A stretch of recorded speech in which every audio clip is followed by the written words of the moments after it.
Okay. Updated my rune carver stuff so I All right, we are live. Good morning.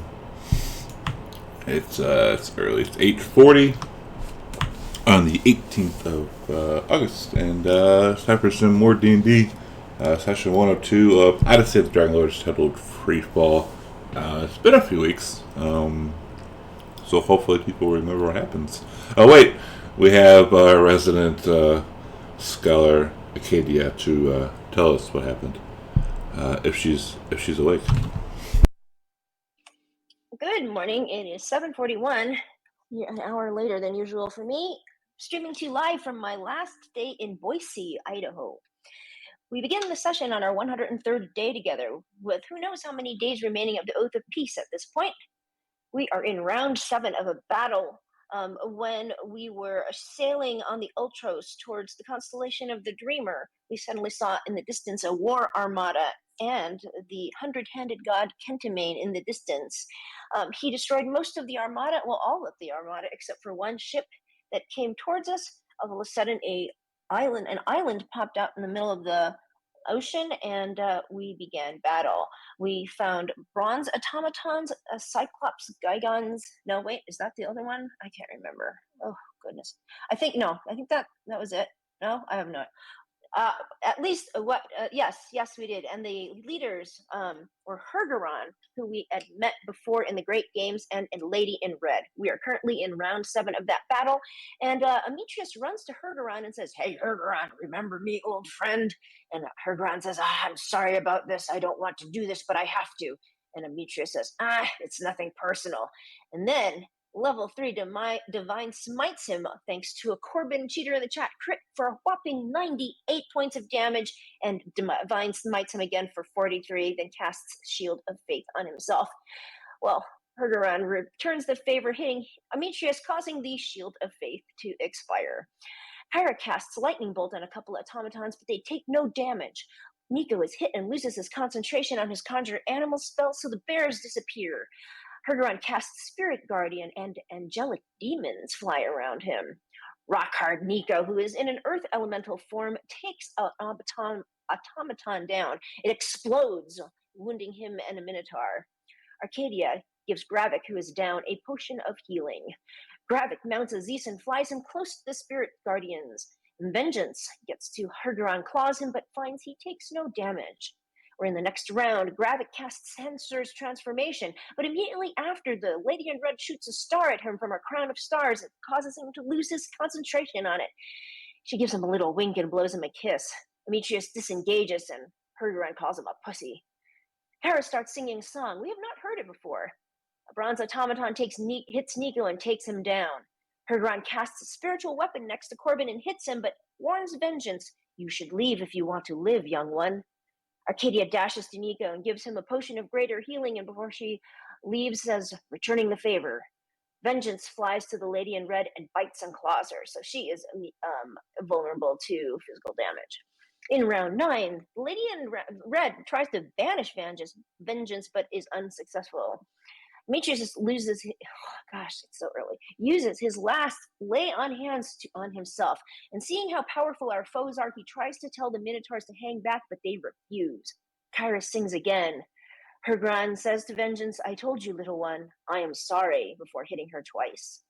Gravik casts Lightning Lure on the Lady in Red, but when he shoots it out, he sees it hit a little barrier around it and it's deflected. And he's never seen this before, but due to his arcane knowledge, he knows it's probably a higher level spell, and he needs a higher level spell to penetrate it.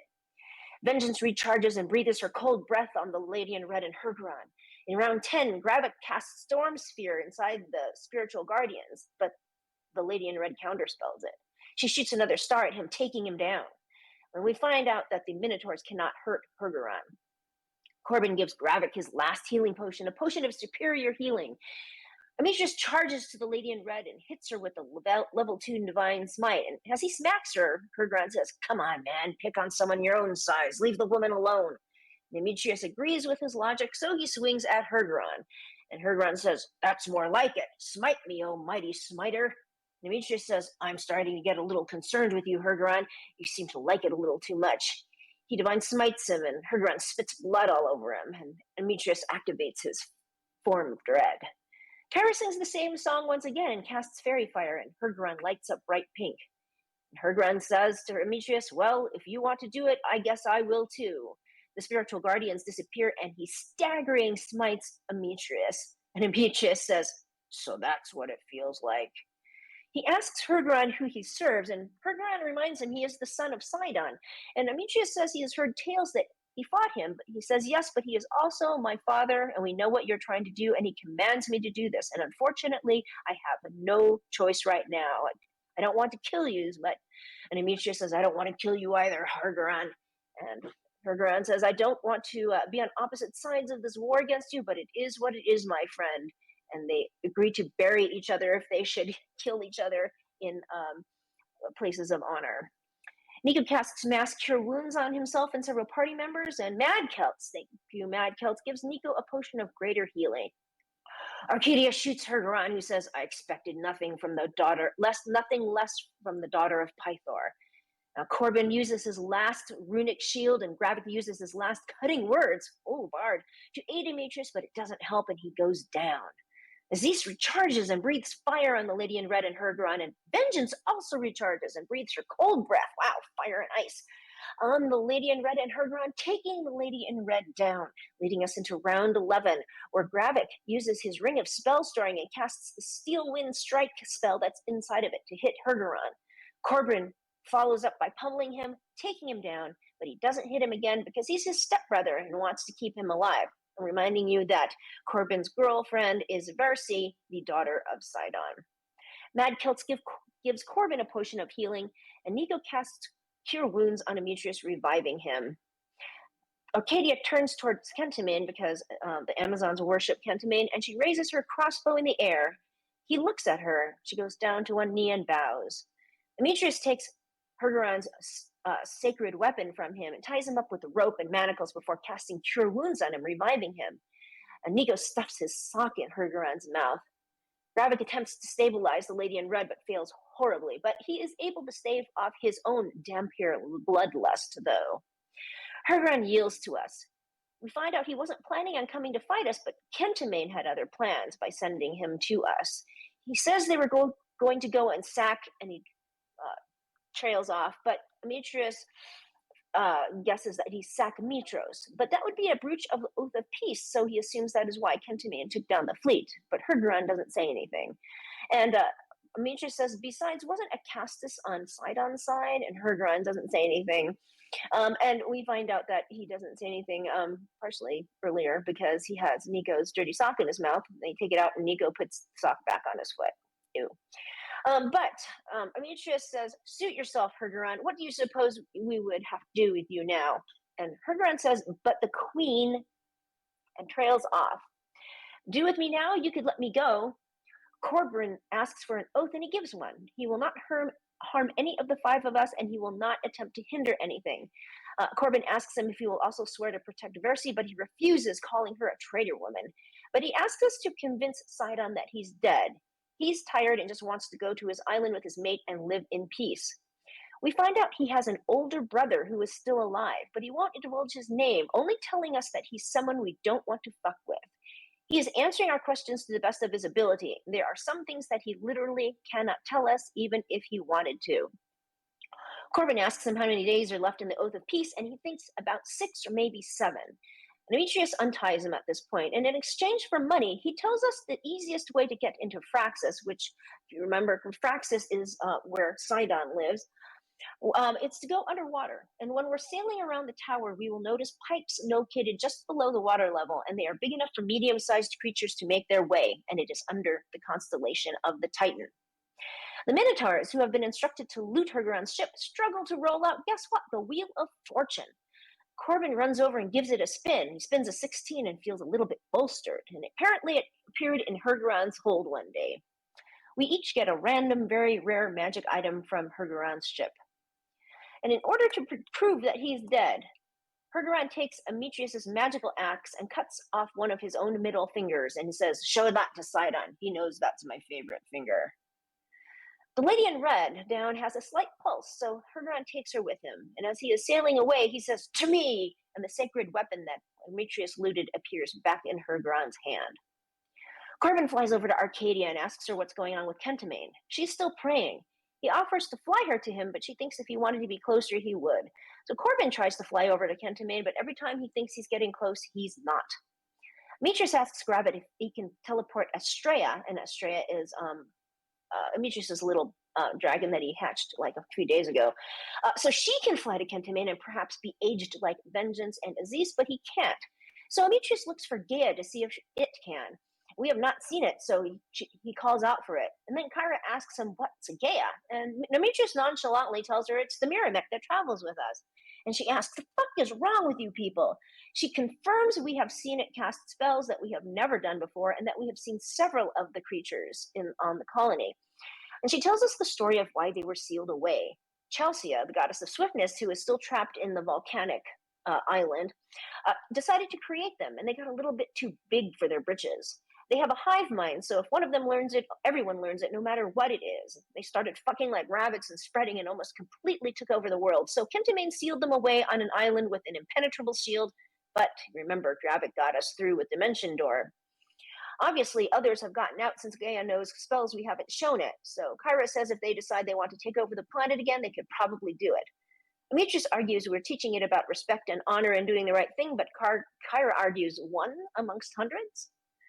Demetrius goes to Arcadia and uses his blind sight to see that Gaia is there. He asks if it can cast teleport, and Kyra overhears him even though she is a long distance away because she is, after all, a god. She tells him we must destroy it, and he explains he wants to get his dragon to Kentamane. And she accuses him of exploiting Gaia and teaching it how to use exploitation to get what he wants. Gaia is standing right next to Demetrius, but still invisible. Not to him because he has blind sight. And Gaia says, "I'm not bad." And Demetrius says, "I know you're good. It's just we're a bit troubled about what your people might do if you're trying to take over the world. Is that something you're trying to do?" Before Gaia can answer, Demetrius and Corbin both see out of the corner of their eye a dagger flying right towards it. Corbin steps between the two and takes it in the shoulder. It pulls out and flies back to Kyra. She won't get on the ship with Gaia. Gaia again says, "I'm not bad. I'm sorry."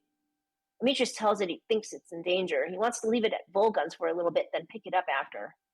While this is going on, Corbin asks Vengeance what happened. She tells him she does not remember. She remembers feeling the urge to fly to Kentamane, and then she remembers darkness, and then flying through the sky to him and seeing the battle going on. And if you remember what happened, she flew away as, a couple months old and came back at least 5 years older. Now, while Demetrius is still trying to figure out how to get Estrella to Kentamane, we feel the little island start to shake, and it's slowly sinking back into the sea. Demetrius tells everyone to get on board the ship and tells Arcadia to deal with Gaia.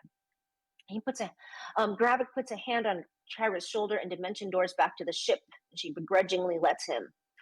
Arcadia gathers Nyx, who was destroyed, and some of her bolts, and we are all back on the Ultros, still on our way to the constellation of the Dreamer. Corbin fills Arcadia in on what she missed when she was praying and looks at her and says, "You seem strange lately." And she says, yeah, actually, I'm not myself these days. And he asks her, "Are you the alternate, Arcadia?" And she says no, but this reminds her to ask Gravic to cast Gentle Repose on the alternate Arcadia's body. He doesn't have it prepared, but you'll cast it the next day. And Demetrius brings out the box that Kyra was stored in. He puts it down next to Arcadia and tells her she can put the body in it. Corbin continues to ask Arcadia what is causing her distress. And she gathers the party, Kyra and Verena, on deck. She says she has to get something off her chest. Demetrius taking us to the constellation of the Dragon instead of the constellation of the Dreamer was an inexcusable breach of trust. He assumed Arcadia was avoiding facing her past with Hexia, which was not true. But he never asked her and made the decision for her. She incensed that he put not only her, but the entire party and the entire crew of the Ultros at risk, not to mention making decisions on her behalf. And because of that, she proposes what Corbin suggested, that we make Nico captain. Demetrius totally misses her point and doesn't see a problem because we were victorious. She says it's because he undermined her trust. Any kind of relationship between them is dead. Gravic is on Arcadia's side. Corbin, Vengeance, and Assis are hiding. Arcadia says she wants Nico to be the captain because Demetrius is dishonorable and untrustworthy. Demetrius won't stand to have his honor and glory insulted and says if she continues, they will do battle the next day. She counters that strength of character is above physical strength. She asks the rest of the party how they can possibly trust him. He says it's easy when you're not the captain to criticize him, so she says she will be the captain, one who can be trusted. Demetrius gives her the Antikythera and relinquishes his role. He takes his hat and tries to put it on her head. She doesn't allow it, so he drops it on the ground and goes to his quarters. Marina looks like she wants to be a wallflower, but Arcadia explains that she knows that she's friends with Demetrius, but she felt she needed to know what he did to the crew and to her. Marina says, well, if you're the captain, does that mean you're getting his quarters too? And Arcadia says no, which Marina heavily sighs and says, thank God.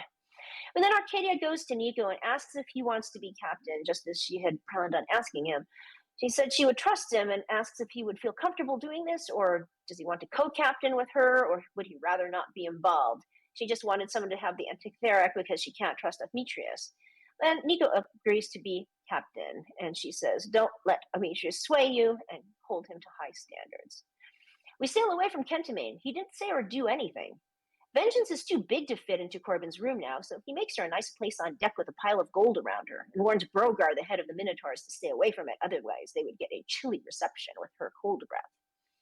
Arcadia goes up to Nico and says she doesn't believe that we need to have a captain. If we are all working together, we can all, with the exception of Demetrius, share in this responsibility. Corbin gets a pallet from his room and lies down next to Vengeance, and we take a long rest.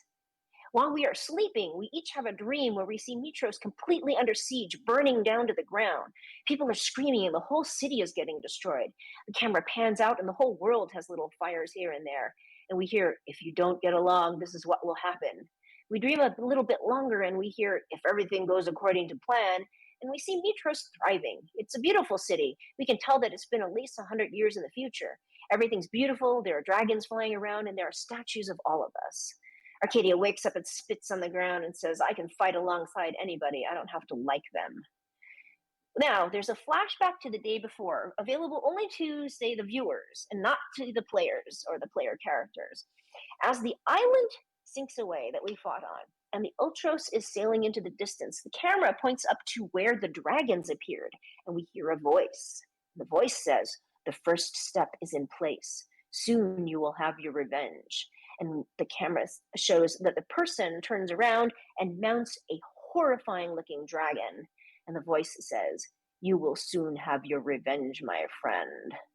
In the morning, as a reminder, Grabbit casts Gentle Repose on the dead Arcadia's body, and we level up to 14 before ending our session on our 104th day together with 5 to 6, apparently, if we believe Hergeron, days remaining of the Oath of Peace.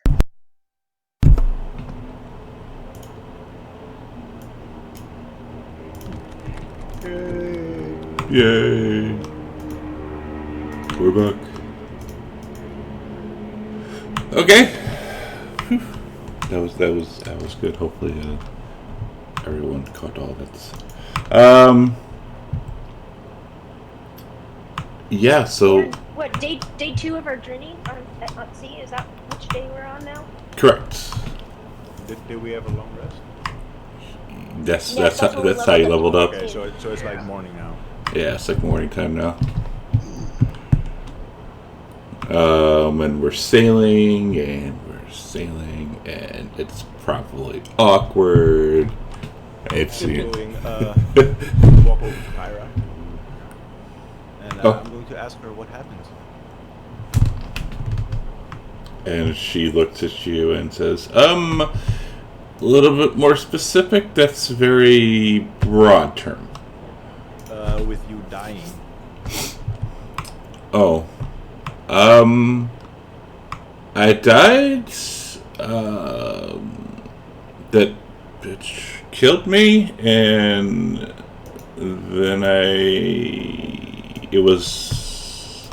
Then I woke up, and I felt that I was needed, and here I am. So you say this alternate Kyra killed you? That is my guess. I don't know. Like, I felt really sick. I didn't feel so good, and I just assumed it was her. And then I heard what I could only imagine was her in my ear saying there could only be one, and then that was it. Do you know what that alternate timeline business was like a lot happened. Do you know anything more about it? And she kind of scratches her head and like, well, I'm not 100% certain. I've never heard of anything like this happening before. It's, I don't know, because like it was all of us, and then we go to an island, and I don't know. I've never. This is new to me also. But what about you and the captain? I'm about to go to speak to Arcadia. And yeah. and she says, I will go to the. I'm going over here, and she points up and hurriedly moves all the way up top. And Demetrius, he will go to Arcadia, wherever she is, and he will speak to her just in his regular loud voice. He's not trying to like keep it hidden or away from the group. He says, Arcadia, you confronted me and told me to my face that you were a natural leader and that you would be a good and honorable captain. So I made you one. Yet the moment you were made one, you instantly handed it off to Nicodemus. You disappointed me. It's easy to sit in the back, flap your gums, and then duck away whenever it falls on you. Bro. She says my original plan was to make Nico captain, and then I asked him what he wanted to do, if he wanted to be it, or if he wanted to share it, or if he didn't want to be involved. So you lied to me just to get it done.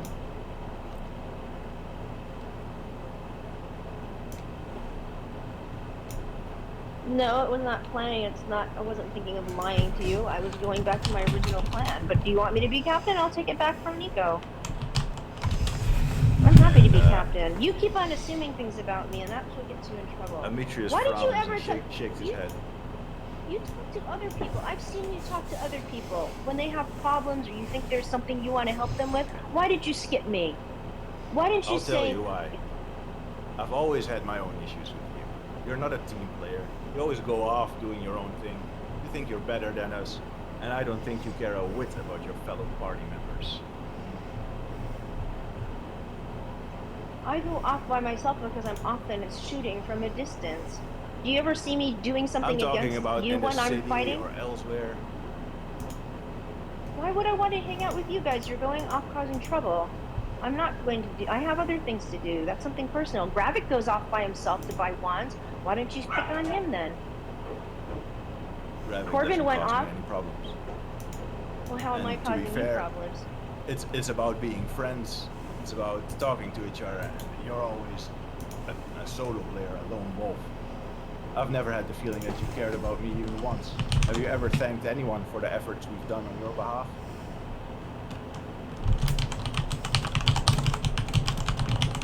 I have no friends. You've proven that.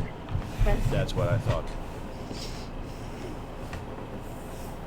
And you look and you see when you say that, when you said you don't have any friends, you see kind of a flash of something in her eye when she looks at you. But it goes very quickly.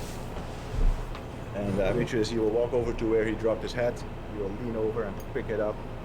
And he will put it on his head, and he will walk away considering the conversation.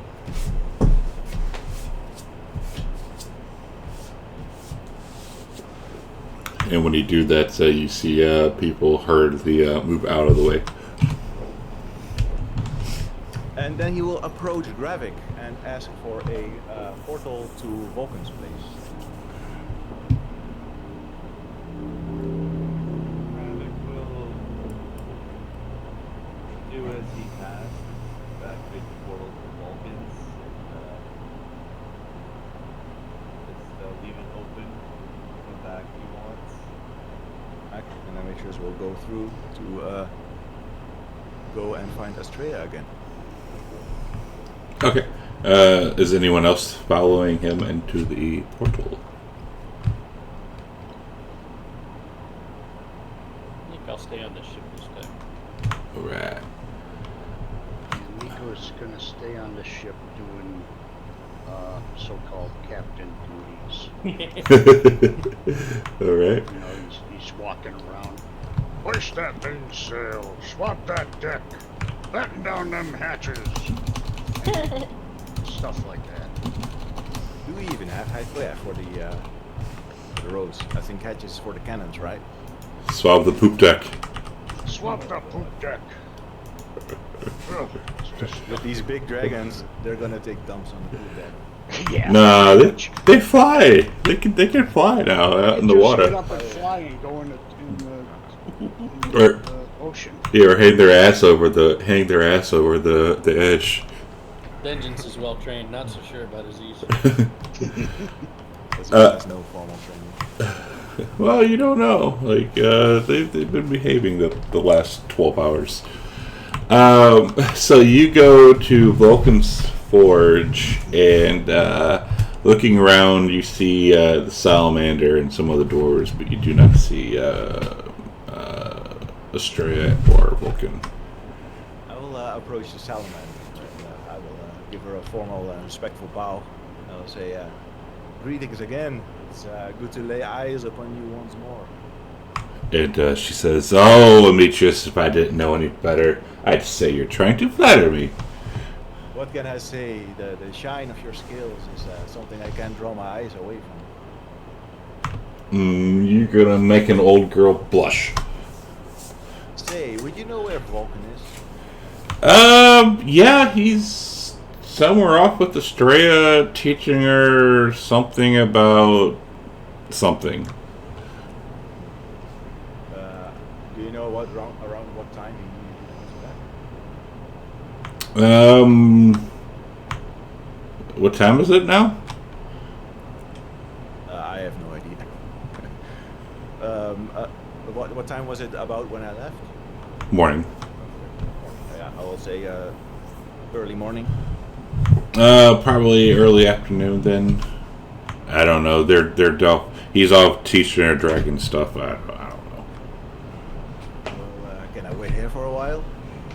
I mean, you're more than welcome to climb in if you want.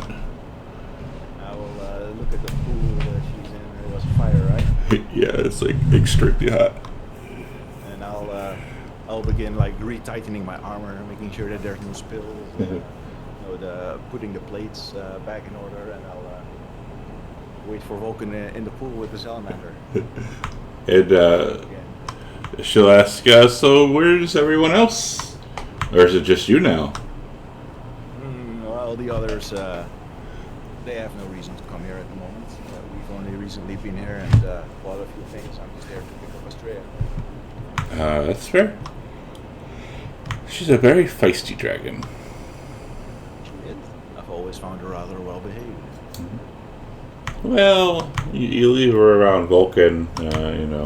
I mean, it's only been a couple of days, but I think he's trying to bring out her personality. That's good. A dragon should be feisty. Difficult to So, a couple hours go by, and you hear some barking, and you hear the elevator start to come down. I will get out of the pool and I will go wait by the elevator. And one of the dogs comes barreling out of the elevator, followed by Vulcan and Estrella. And Estrella says, "Dad!" And Vulcan's, "You're a little early. I thought you were gonna give us some time together." And I will extend my arms to embrace Estrella in a hug. I'll say, "Yes, you are right, but we will soon be landing on the next island, so I need you to come today." All right. And he looks a little sad. He's like, "Well, if you must, I mean, you know, she can bring her back anytime. We've been having fun." Say, was she well behaved? Of course. And I will hold Estrella out in front of me, and I will eye her up and down to see if she's gotten any fatter or any those carbs. She's plumped up a little bit, but you know it's been like 3 days, so not too much. I will narrow my eyes slightly and look at Vulcan like, you know, he's the type of grandpa that will spoil their food every day. I'll say, you know what, you're her grandpa, or at least I consider you to be, Vulcan. I'll drop her by plenty of times for you to spend time with her. Excellent. And you know, how goes the adventure? You're coming back already so soon. Yes, well, we just had an encounter with Anti-Ming. I'm old, but I'm not that old. You can't fool me. I'm not fooling you. He destroyed a fleet that was on his way to Mitros. And he battle against the son of Sidon. and he looks at you like waiting for you to laugh. I'll say, come on, Vulcan. Every time we come here to tell you something, you don't believe us. You don't believe we defeated Lutheria. You don't believe I won the Great Games. And now it is. I mean, it's Kentamane. I mean, come on, like. We didn't fight him, obviously. We wouldn't stand a chance. He was walking out on the ocean and he stopped Sidon's fleet. It's true. You'll hear the story soon enough. And how about the rest of the party? Is everyone alive, or did you lose someone, or what happened?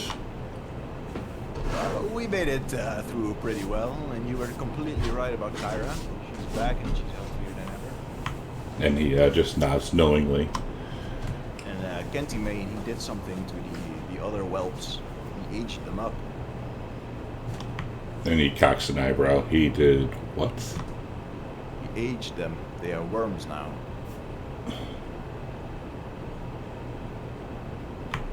And he gives you the Elmo stare. Mitra shrugs and he glances at Astrea because he was, of course, hoping that he would have been able to age her up as well, and then doesn't say anything else. And he says, if what you say is true, then What do you know? No, that's new. He has not done something like this before. Not that I've heard of. It's almost as if he's supporting us. This isn't the first time that he's done something for us. This is very. I don't know. Did you know that he took us to fight Lutheria? He sent us down there to the Nether Sea. So you're saying that Kentamane wants you to win? I don't know, but he put us straight on the path to Lutheria, and now he crushed the fleet that was going to attack Mitros, and he aged up the dragons. I mean, he seems involved with us in some way. Even during the fight with Lutheria, he intervened and infused us with its power. We became much stronger. I'm not buying that. I mean, maybe, but we have to stay neutral. Kyra will tell you soon enough. But we're having to stay neutral, and if we don't have to stay neutral, or if he doesn't stay neutral, then we don't have to stay neutral, and I don't know. Is Kentimane even part of the oath? Well, Kentamane is Kentamane. But he can do whatever he wants, right? This is true. We have some worshippers of his aboard our ship. That's why he helps us. And he says, Arcadia. I see. Well, who knows? Good talking to you again, Vulcan. Yeah. When time permits it, I'll come by and let Astrea spend some more time with you. Well, don't be gone. Don't be a stranger. If it's even to just drop her off, you know, feel free. Anytime. Will do. And I will go back to the Outpost. And as you're leaving, Astrea flies over to Vulcan really quick, and he'll hand her something, and she gobbles it up really quick and flies right towards you.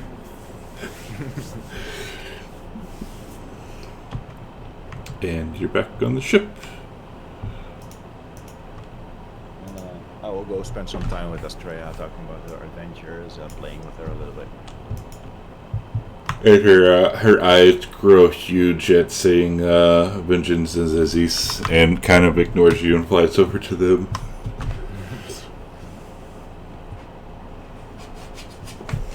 And you see Aziz, kind of stretching and showing up a little bit. Okay,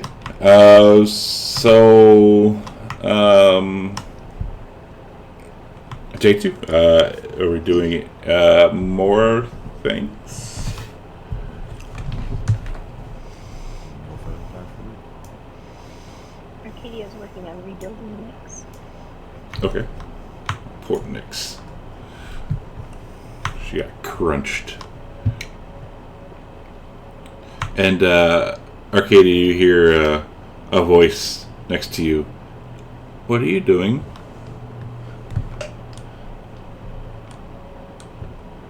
She just says I'm rebuilding Nyx. So Nyx isn't a living creature and she can be rebuilt? And she says yes. Interesting. So if one of us gets crunched, then we can just be rebuilt? And she says, no, that's what lay on hands or heal is for. For living creatures. I see. Why do you hate Demetrius? Jesus. And she says, because he took away my agency. He made a decision for me without asking. And it was a decision that was incredibly important to us. And in so doing, he also deceived the rest of the crew and took us somewhere we were not planning on going. I see. So that is bad. Okay.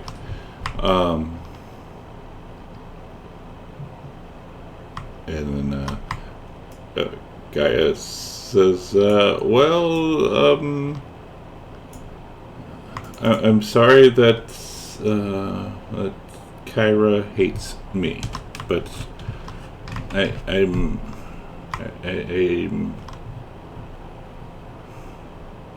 and you hear kind of like a sob. Not bad. So is she visible or no? She's not visible. She is not visible. Arcadia says, I'm glad to hear that you're not bad. What does the Queen think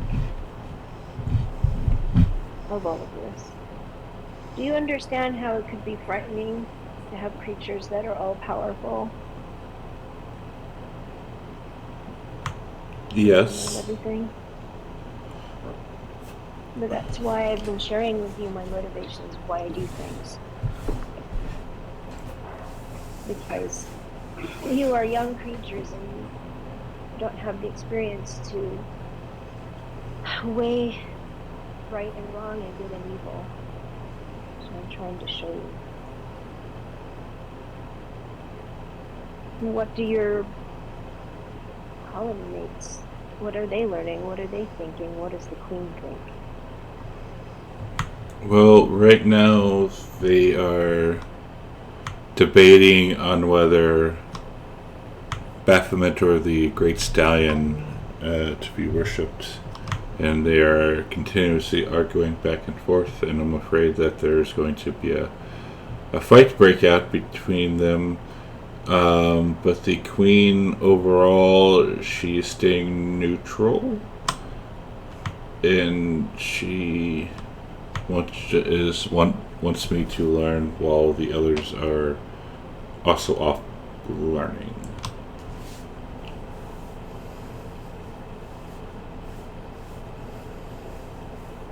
And she says, are you able to...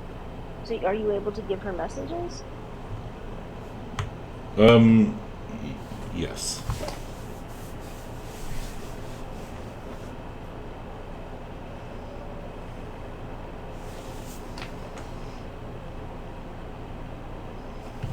And she says,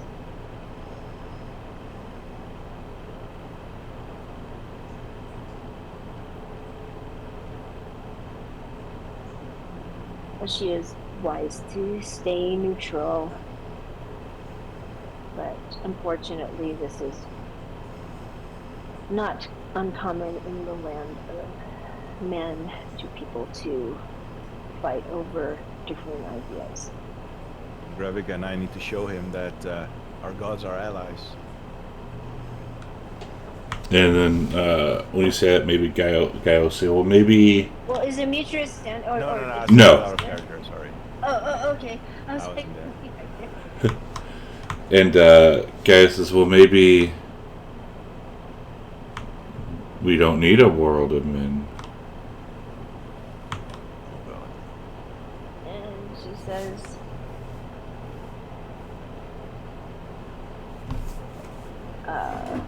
what makes you say that? Well, everything that I have personally witnessed and also been learning shows that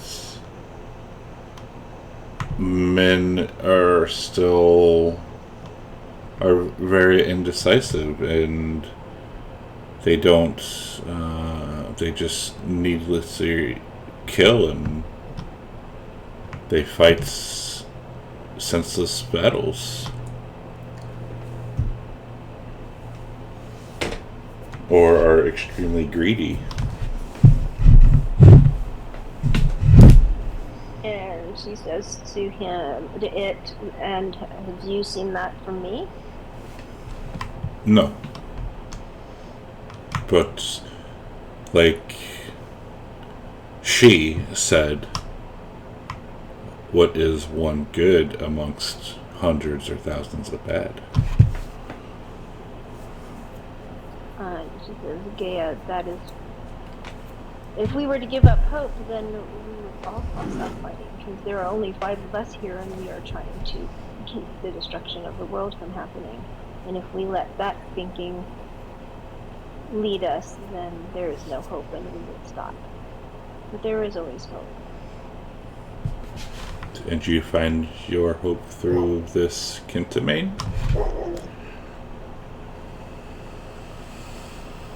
She says,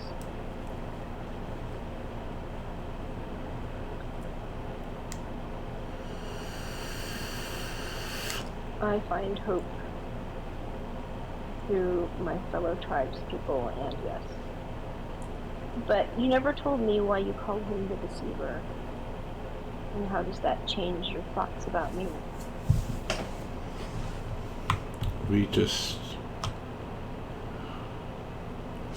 We were, well, you heard that we were locked up. There was, he is the one who locked us in that island.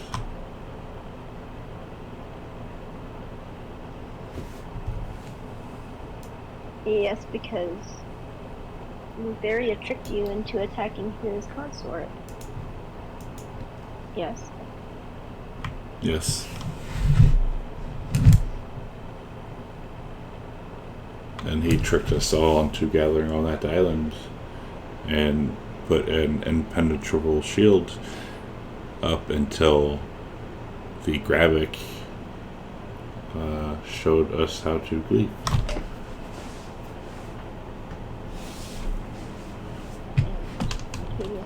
I don't... Things are complicated, especially when it has to do with things that happened long ago. Things that you and I weren't personally part of.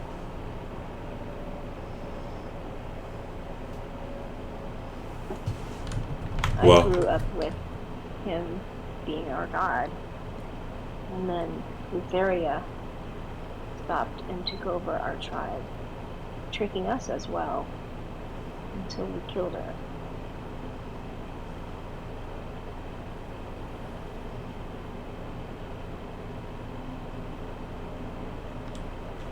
In Gaius as well.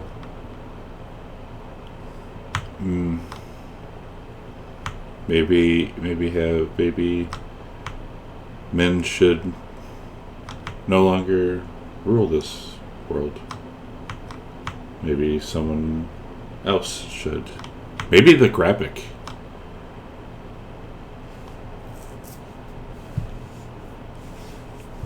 There are good and bad leaders out there. There are good leaders.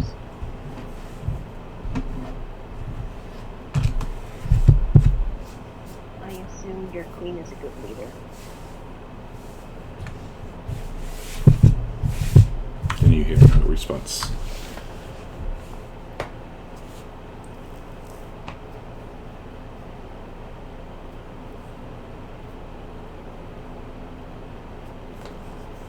I would extend a relationship to your queen if she would take it.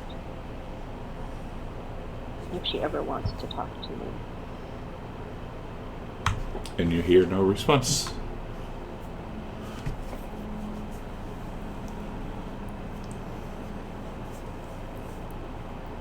And she continues working on Nyx. So Nico, what is Nico doing right now?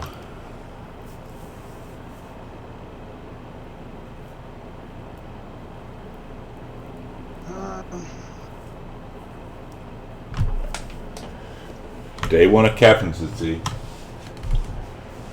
Well, he's got the captain's cap on.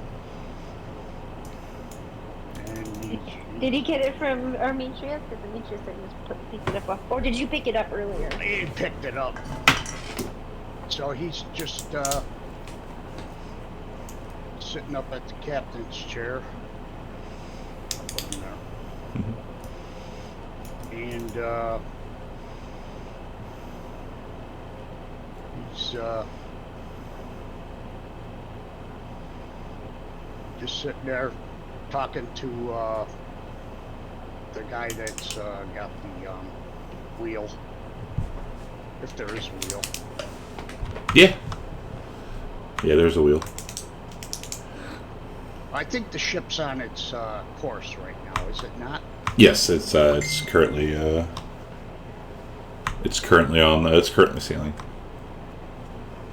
He's just speaking to the guy at the wheel, giving him some instructions that he learned while he was a dockmaster. Before he was a dockmaster, he used to be a sailor, so he's familiar with this position. Although it's been many years since he's done it, but you know, once you learn, it's like riding a bicycle. Yeah. So, and he'll go down to the lower deck when he's done talking to that guy, and he's gonna start giving some inspiring speech to the guys behind the oars. Nice. I don't have a speech. That's fair. And he's not very. He don't have much riz, but Yeah, doesn't have a lot to say.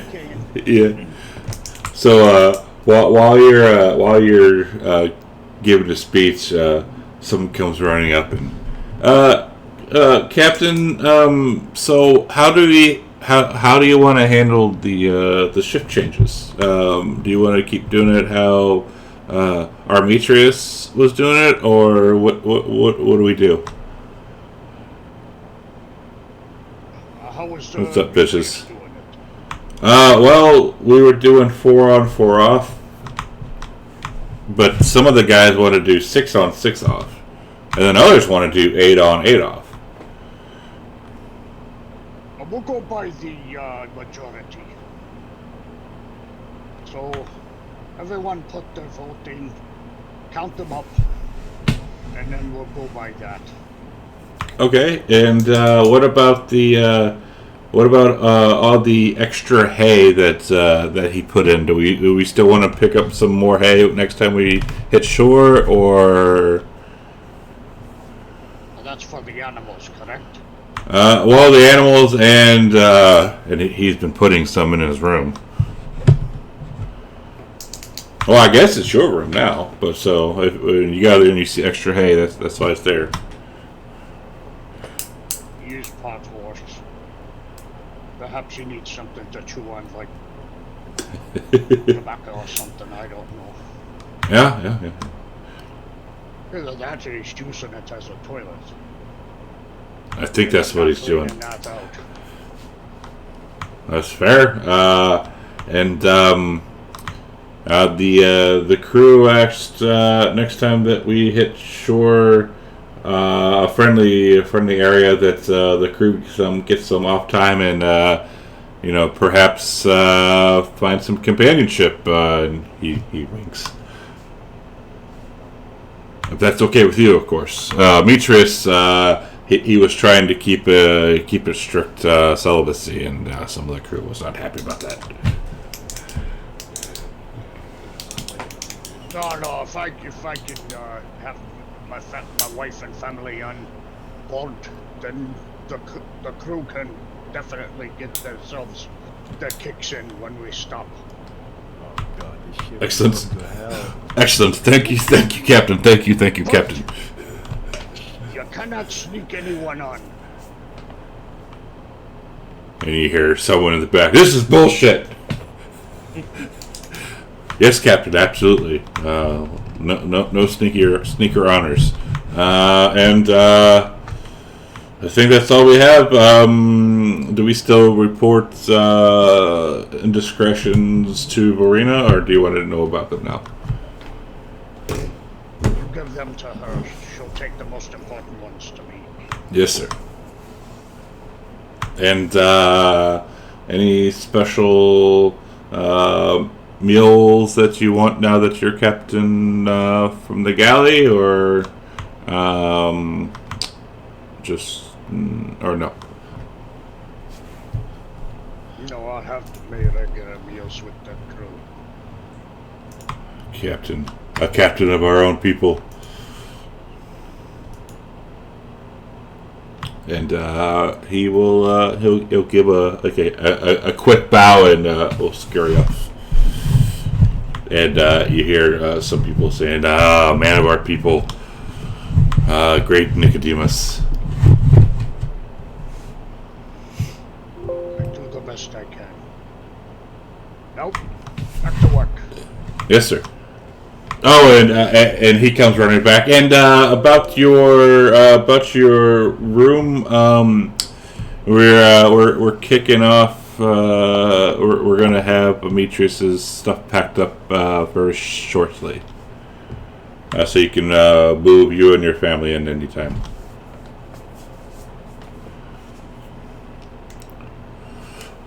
We saw that he's off ship right now, so we were trying to get that done before he gets back. No, he stays in his room. I got my own quarters.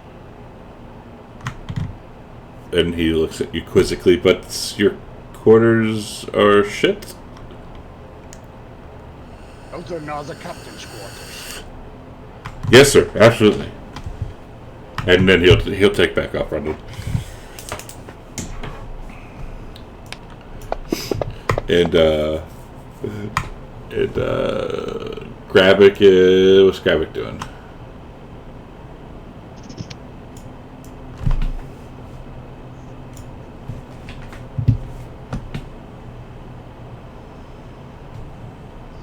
Push your mic closer to your face. Sorry.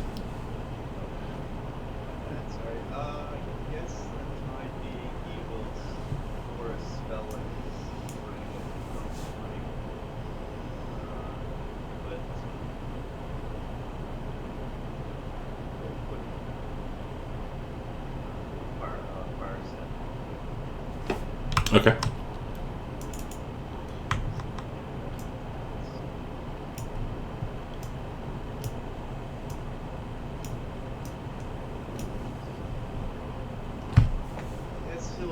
just be like staring up as he's not sure what to make of his new appearance. And Need a new perch? you can see that he's kind of like at the very top of the mast, like with all his feet like clung around it, and he says, a little bit. This is kind of small now, if you don't mind. You just see if I can find like a Venus, Captain?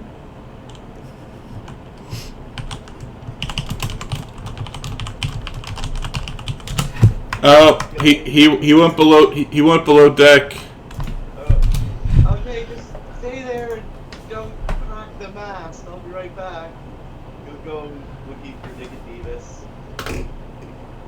He finds him talking to the crew down below deck. Captain, a moment of your time. Private, what is it? You would be able to perhaps get a working party together to build a piece of larger nest.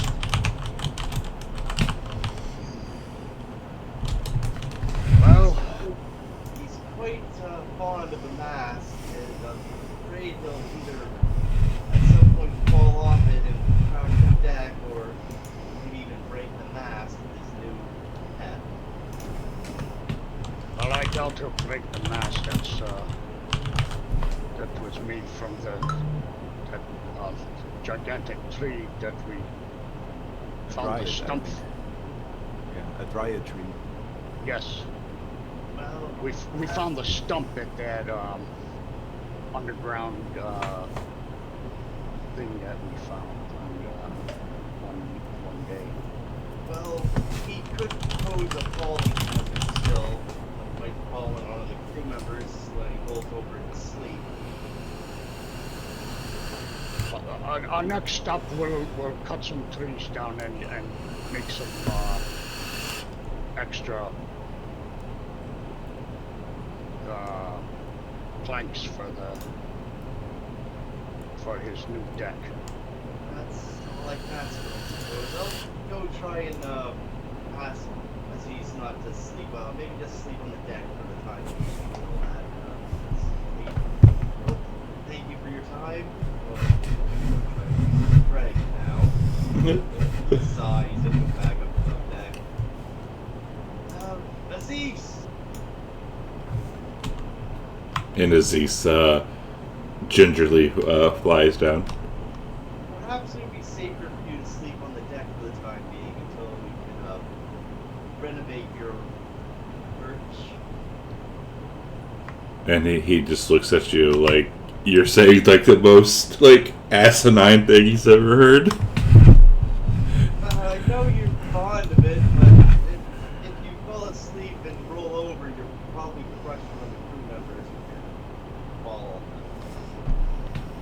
Are you saying that I'm fat? No, you're a big boy now. That's the problem. I see. So, okay. And he'll kind of like walk over to like where the ship is and like climb into the ship and like if he fits, he sits. You know. Right. Just don't try and break that. We might need the longboat later on. I won't break it. Okay. Do you want to go for a flight?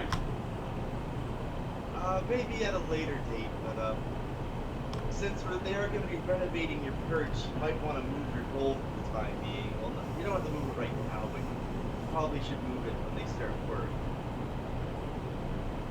I will. Hopefully, no one decides to steal it.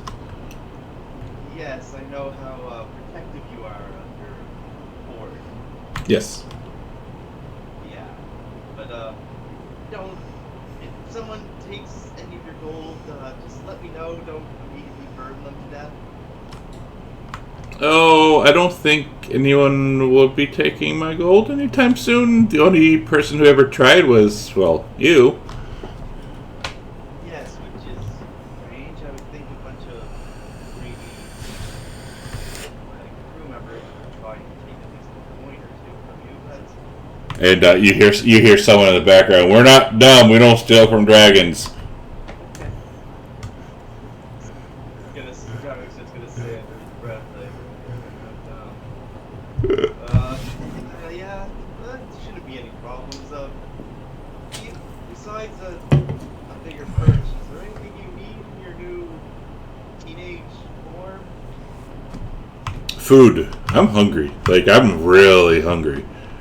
Okay, what do you want to eat? Meat.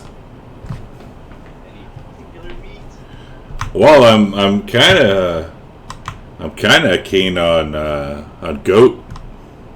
Personally, I'll go see if there's any goats down below. Go down below deck and see if there's any goats. there's a baby goat. Rabbit would just kind of stand there staring at it for a moment, take a glance around to see if there's any adult animals. There's, I believe, what's still on the cow. I think Dan had a list of actually the animals. Let me see.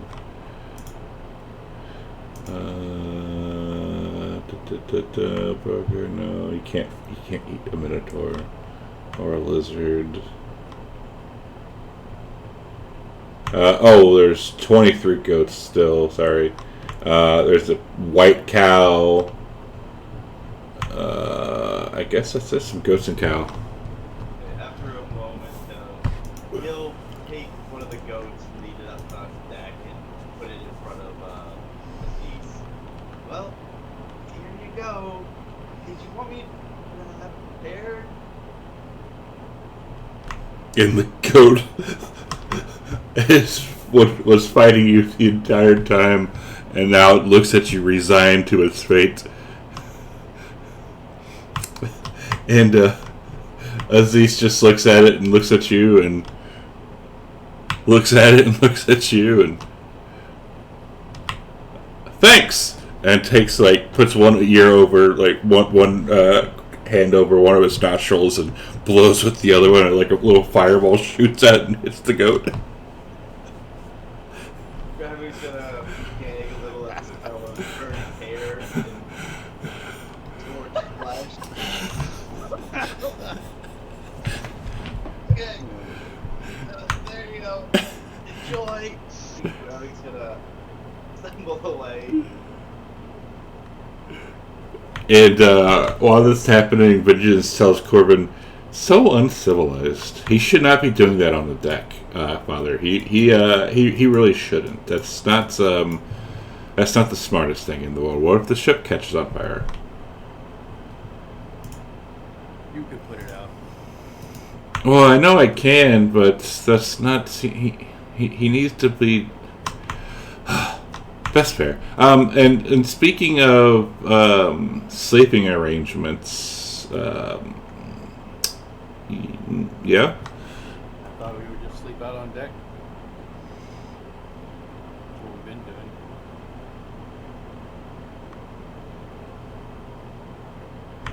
doing. Okay. You want something else? Well, I mean, you could just move your stuff up. You can sleep on deck. Yeah. I want to stay near you. Well, I could. Maybe we could cut a hole in the deck and you can just fly down. Well, I mean, you could always, not have your stuff in that room, but keep my things in there.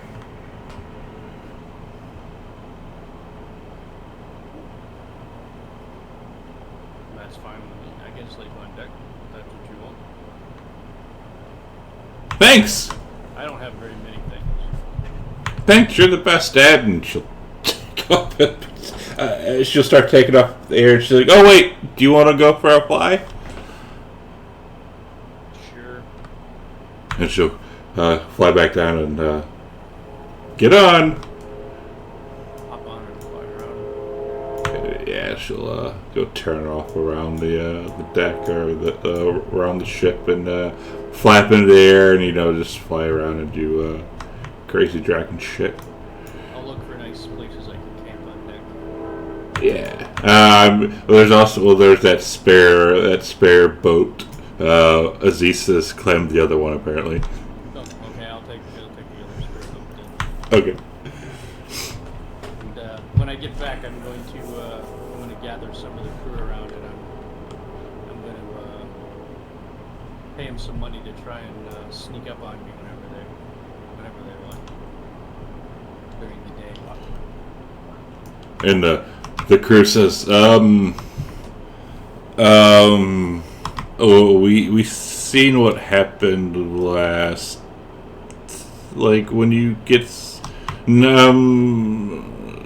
but I'll give you a gold if you could sneak up on me. But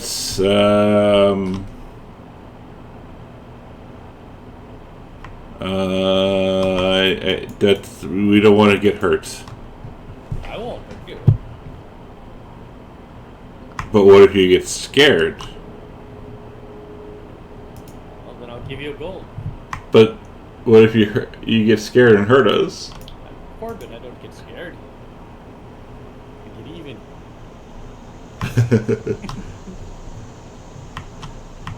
I'll go to the Minotaurs. Are you guys afraid to sneak up on me? Well, sir, if you want, we can, as long as you keep those hands to yourself. Mike, tried to surprise me. I mean, we're big ass minotaurs, and we're not known for our sneaking ability. But okay, Good. you could always ask the woman. I know the woman's very good at sneaking. Or sorry, not the woman, Arcadia. My apologies. I'll tell her you said that. That's why I corrected myself. I'll go over to Arcadia and then I'll say, I need you to help me.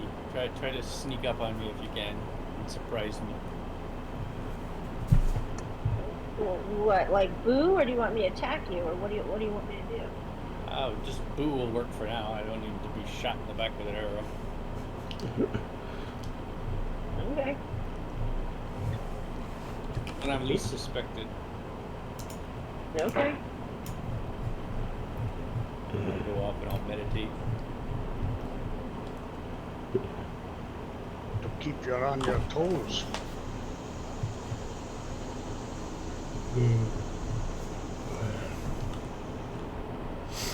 All right. That's what I'll spend the rest of the day doing.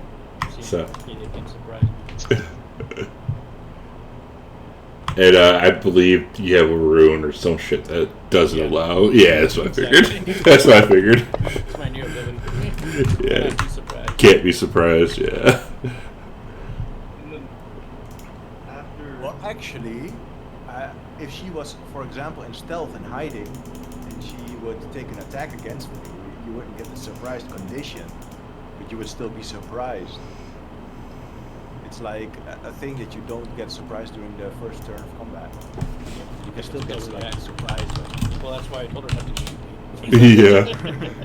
I just see if she can surprise me, which she can't. after Gravigus starts meeting Aziz, he's gonna go find Corbin, Nico, and Demetrius and gather 2 or 3 sacks of gold and hands them both all 1,666 gold, since apparently I owed them that or something. Huh? I made a note about that. It's a long time ago. Yeah. Jeez. 1,000, how much? 1,666. Sus. It's a very sus number. Very sus.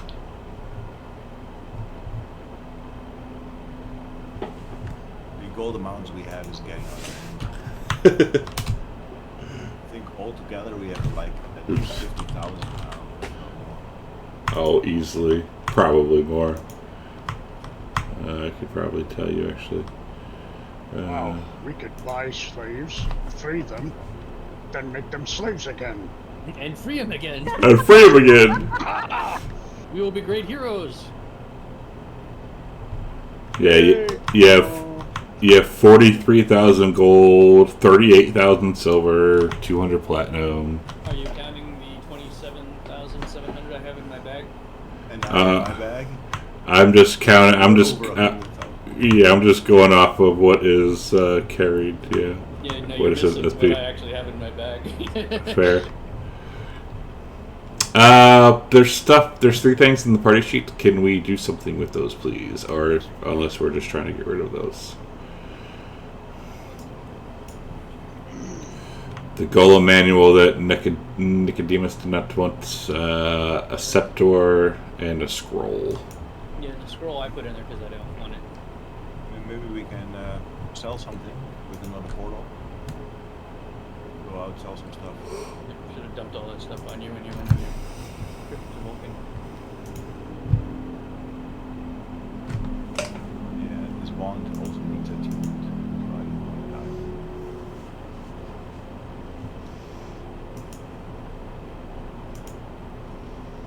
More gold. More gold. All right.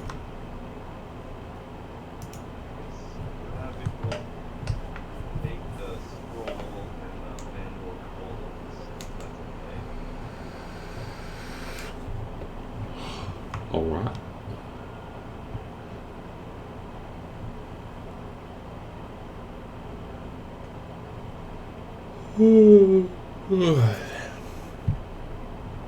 So Arcadia tried to sneak up on a Kerbin, but I guess it didn't work.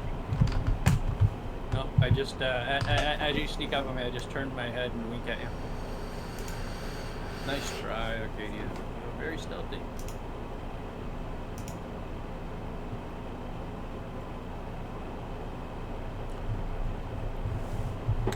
All right. She just nods. Do this. Do this.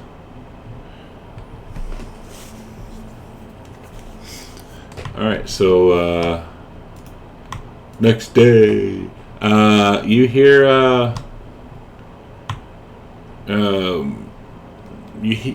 y'all are kind of woken up to like rain, and someone comes rushing. Nico, Captain, come! We're somewhere. The ship just stopped, but we're at no land. We've been here though. So Nico gets up and throws his boots on and races upstairs. And this is actually kind of a shitty picture, but Let's see here. Oh boy. What time is it? early morning. Oh, well. But it's It is. raining. Oh. And your ship is kind of like stopped right outside of here. Corbin's trying to throw rocks in it. It is a whirlpool. Stop! What should we do? Do we go back in?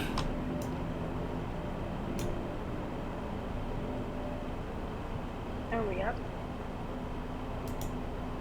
It's Look at the a rest of the... Isn't this what brought us to see Spike before? yes. Nico tells the one sailor next to him, go get the rest of the heroes up and bring them up deck. Yes, Captain. And they'll go running around, banging on doors, telling you all to wake up. That the captain requires your presence on deck. Corbin falls out of his little ship camp. Yes, and when you wake up, you see that there is a tarpaulin over your over your bed.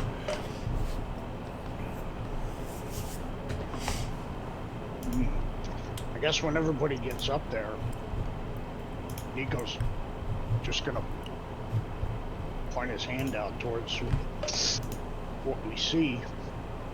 I forgot, why were we here again?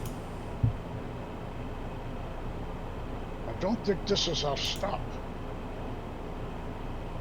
This isn't the dreams place. Arcadia says, do you think you have time to cast water breathing on us? Oh, we haven't entered the vortex of it yet. Does it look like it's a whirlpool? Oh, absolutely, it's a whirlpool. Yeah. This is what brought you down under last time. Yeah, to the Nether Sea. Yeah. So Nico's gonna take 10 minutes and try to cast water breathing on everything.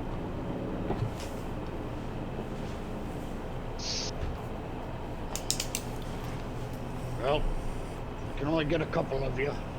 The crew may drown. And you see that Amitrius grunts and dissatisfied.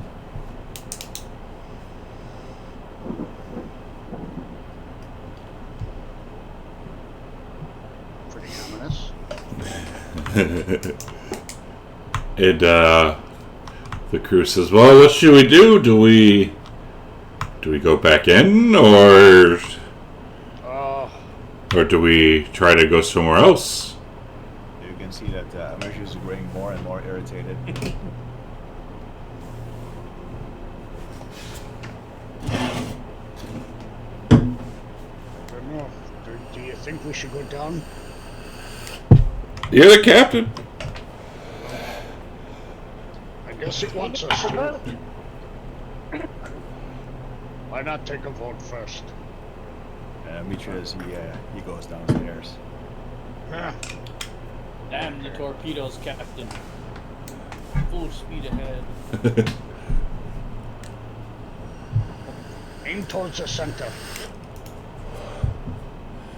Yes, sir. And they like, well, we've done it before. We can do it again.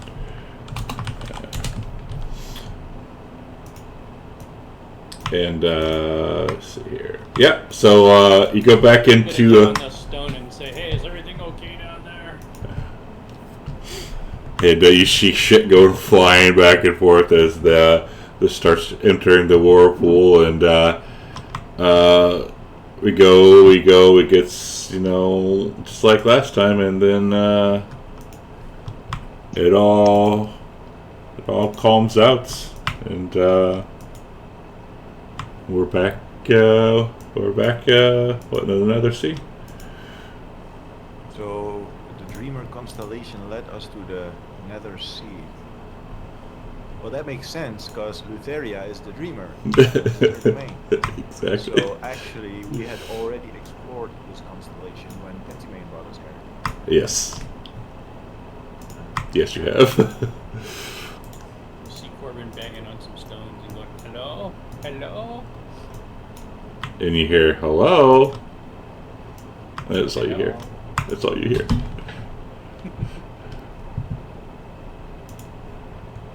I'm gonna drive that guy crazy. Yeah. Until holy fucking mother! I got him. Oh, you son of a bitch! 54 months, Brogar. Thank you, sir. You got me really good. What's up, Brogar? That is very Yes. 4.5 years. But yeah, we're back in another sea. It's all very calm and quiet, and the crew says, "No, what?" Should go check on Lutheria's place, see how it's doing after she's gone. Or maybe that island where the Titans were. Lutheria's place has sunk. Was destroyed Island. by Dragonlords. What about the island with the Titans on it? That's still there. Or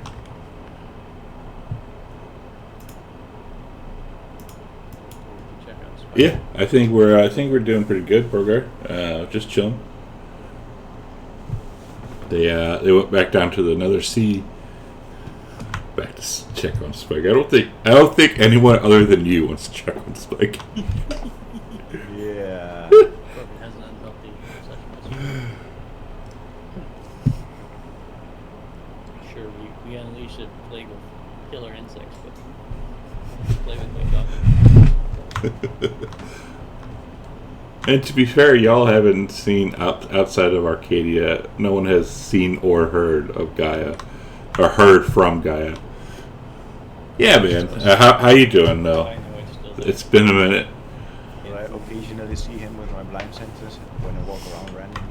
Yes, but it has been staying invisible.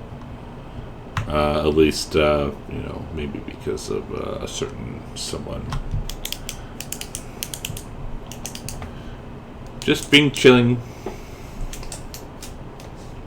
Well, I think we searched everything we needed to. Yeah. Unless you want to go. The only thing we didn't do anything with was the spike. There was another cube that we couldn't get into either, but yeah, I don't have any desire to explore that. So should we? Well, now we're gonna have to go to Mitros via the teleport in order to set the entity there or to go somewhere else. There's like a kid somewhere else. Oh, that's right.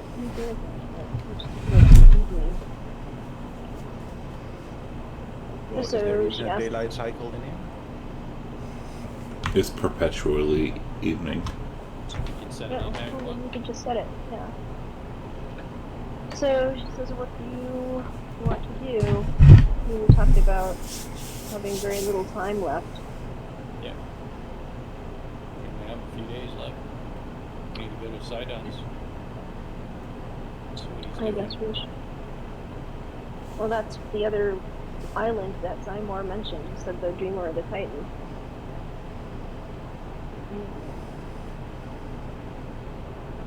If we want to get to the Titan before the Oath of Peace ends, I guess this is our only choice. Time to pay a visit to Pops. Do you agree? Is everyone in agreement? I think we have to. Gravik and Demetrius there? I'm fine with whatever. Demetrius isn't partaking in the competition. I'm gonna fly over and look for Lutheria's place just to see if it's not there anymore. If there's anything else there. Flying around, you don't see any remnants of it.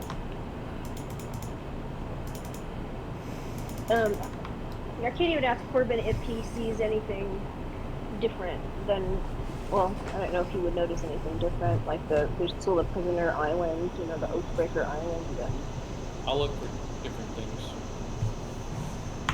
You do not find anything different that you can ascertain. I see nothing.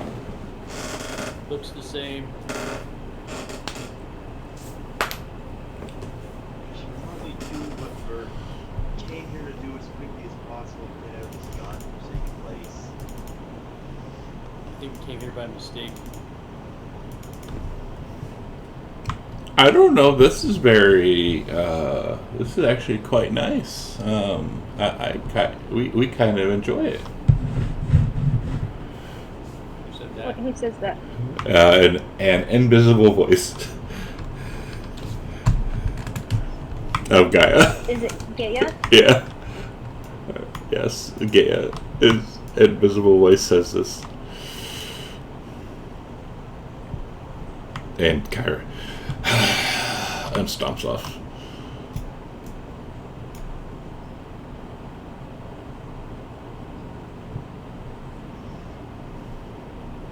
Alright, let's set the urgent care for Sidon's place then. What constellation is that? The Titan. Titan, huh? Okay. That's what Huron said. I gotta give him. So we the should finger. disembark somewhere. Yeah, should disembark. Does it look like it worked? You are able to set it to the Titan. Oops. Oh, that's kind So of cool. Nika was able to set it to the Titan. Yeah. Hey, it's a new day. I'm gonna spin the wheel again. Okay. What could go wrong? Is it a 20 I have to roll? Yes, a D20.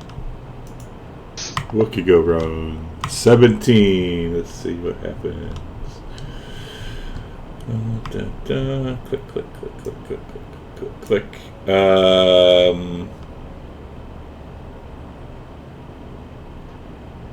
You feel. Oh, it's ironically, it's an image of a Titan. It must be. And you feel like you can cast a spell, but you do not know what it is. You just know that you can cast a spell. I should try to cast it. On yourself or someone else. I'll point it at Gravik and I'll try and cast it. Alright, Gravik, you see a spell being casted at you. The moment he sees him trying to cast something on this, he recognizes that since he knows it's not a spell caster, really. Or wait, it's Nicodemus or Corbin that casts it?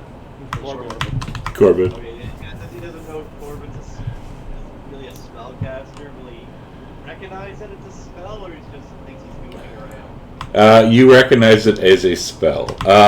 You do not have this spell, but you have seen Nico cast a spell. He'll immediately cast counter spell, but he doesn't trust Corbin for his spell. And next thing you know, you are turned into a giant. I've enlarged him. He is a storm giant. Oh, I polymorphed him? Yeah, yes, you probably worked him into a storm giant. Nice. Awesome. Now he's going to take a moment to realize what has happened, and then he's like, Corbin, come here for a second. And he's going to stomp over towards him.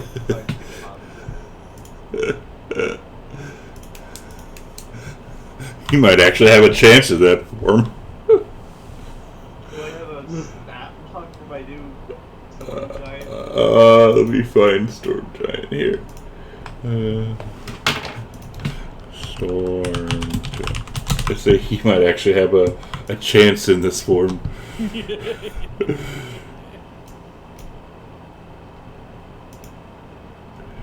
Let's see. Storm giants. Meanwhile, Corbin's dancing around. Look what I can do! I'm better than Gravik! I'm a better spellcaster. Let's see here. Gravik! I'm such a good trainer, I made you buff. And he picks you up.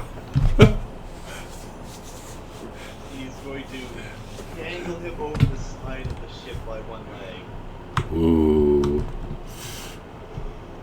I would, at that point, I And, would enlarge Arcadia in says rage, and I would attempt to grapple him instead. Arcadia would yell out to grab it. Remember, that's acidic water. That only makes it more fun. And he'll just toss Corbin back onto the deck of the ship. How long does this last for? It's too late. I'm grappling you back. Okay, force each other prone. Great fun, great fun. Do I have to break grapple or grapple? I don't know. Arcadia just says, Gaia! If you're trying to break grapple, hang on, let me, yeah, break grapple.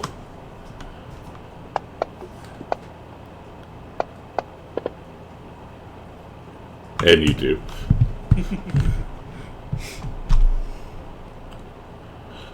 I don't know how long this. You should tell me, Gravik. You're the magic user. I'm new at this. Maybe it's permanent. Maybe you'll always be this buff now. He tries to pick you up again. He picks you up again.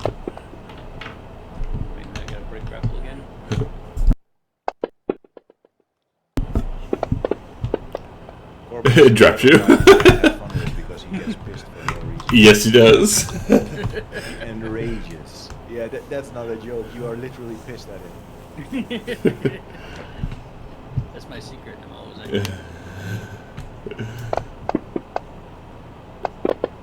Can you imagine spending time with Corbin and you try to grab him and he just turns around and it's like super awkward because like a vein pumping on his head. And Yeah. his mouth, like, Can't have any fun with Corbin. And this would go back up and forth for about a minute, and then Gravik goes back to Gravik. Oh. Don't you have a wand to buy? Wait, how long did it last? How long did he last in the storm? Went for a minute. 1 minute. Apparently, I can turn him into a storm giant for a minute. Do I feel like I could do that again, or am I exhausted? You Casting now. are exhausted of your spellcasting now. Oh, sad. But you felt like you could do that. You could probably you thought you could probably hold that spell for about 8 hours. Oh wow. I'll remember that if I ever roll the wheel again. All right. Onward. Let's travel. All right. Corbin had his fun. Corbin had his fun. All right, so back. Yeah, we're sailing back up. Then I'm assuming. Yep. If Captain Nico wanted to. Do whatever he's supposed to do with the Antikythera and Corbin will go back to his strangely really nice looking camp on the boat. Yeah, it looks pretty bougie, especially for a gnome. Yep. He spent a great deal of his money making a nice, super nice camp. The sailors bring him stuff. And you see as y'all are fixing to eat, you see I guess Demetrius, you go off. You've been eating kind of by like keeping to yourself, right? yeah. All right. You see the chef kind of beckon Demetrius towards the galley, and he comes back out with a big ass heaping plate of like steak and potatoes and carrots and all that stuff. And then, assuming he hurriedly runs into his room.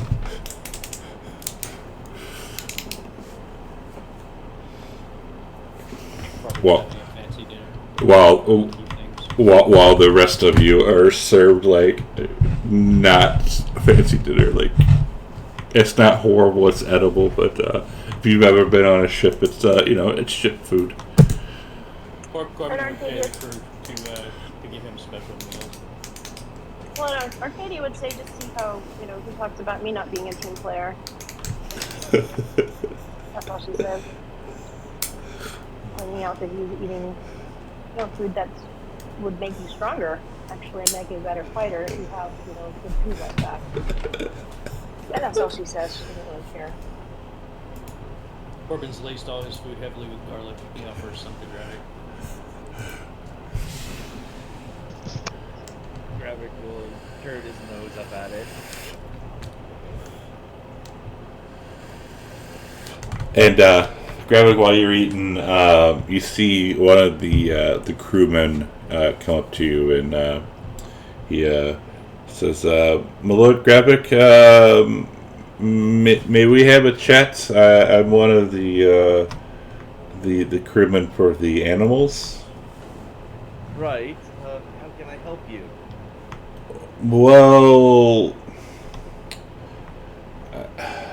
this is kind of awkward, but your dragon is kind of eating all the food.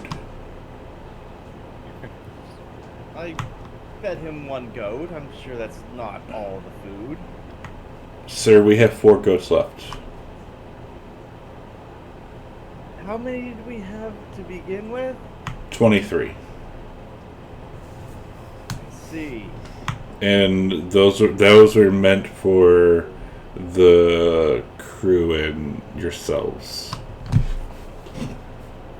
Gravix will sigh and place his plate down and stand up. Aziz! What? Have you been making a pig of yourself? No. I know you're lying to me. We're hungry.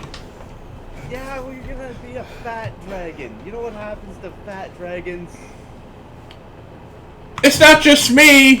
She's been eating. Ow! Who's been eating it them too? I'm hungry.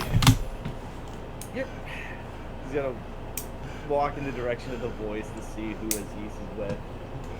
He's on top of the deck, and you see that Vengeance is also up there. You two have just been eating all the livestock. We're hungry. Well, what are you going to do when you run out of food? We all starve. And you see a thought cross Aziz's face.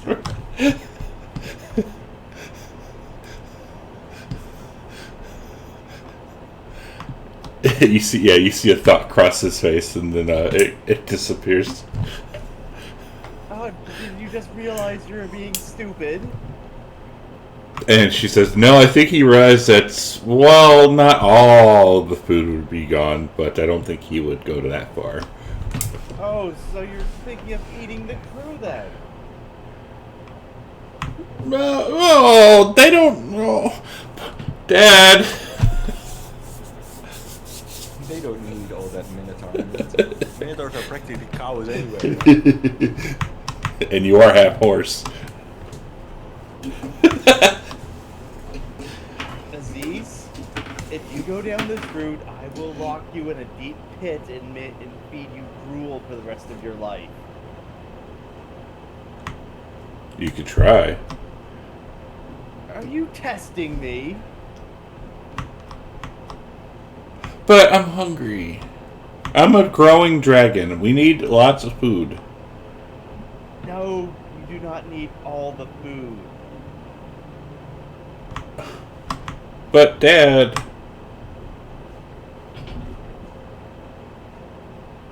You know what?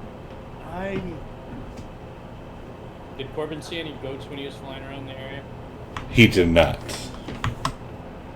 If you eat all the food and we're stuck on this ship with nothing to eat, we will have dragon steaks for the next month.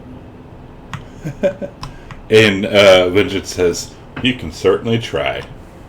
You really think you can take us? Do I think? You're just still whelps. You wouldn't stand a chance against us. Really? Do you want? Do you want to test that theory out? You against two dragons,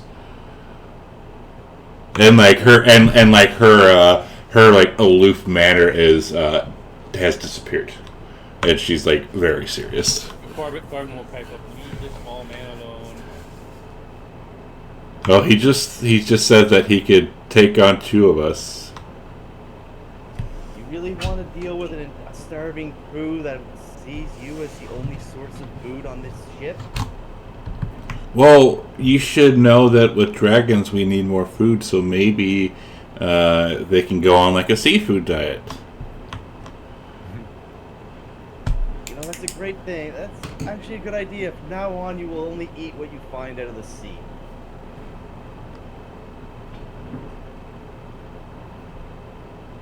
But I will use magic illusion to make Gravic look like a giant fish stick. and she looks over and kind of laughs. Gravic will just dispel the illusion immediately. And Demetrius finished his meal and he comes upstairs and he looks at the dragons and When he comes Rabbit. out of his meal, when he comes out of his cabin, he sees Arcadia standing there with his bag of holding, what? Sus. or his former bag of holding. Sus. My pink one? The one that he traded to her. Oh yeah. So what? And That's she not hands it you. to him. She hands it to him and says, "This is yours," and walks away. And when it falls to the ground, you hear jingling inside of it. He opens it up. It's a mimic. He sees there's 500 gold pieces in there. And he will walk after her, and he says, "You left some money in here."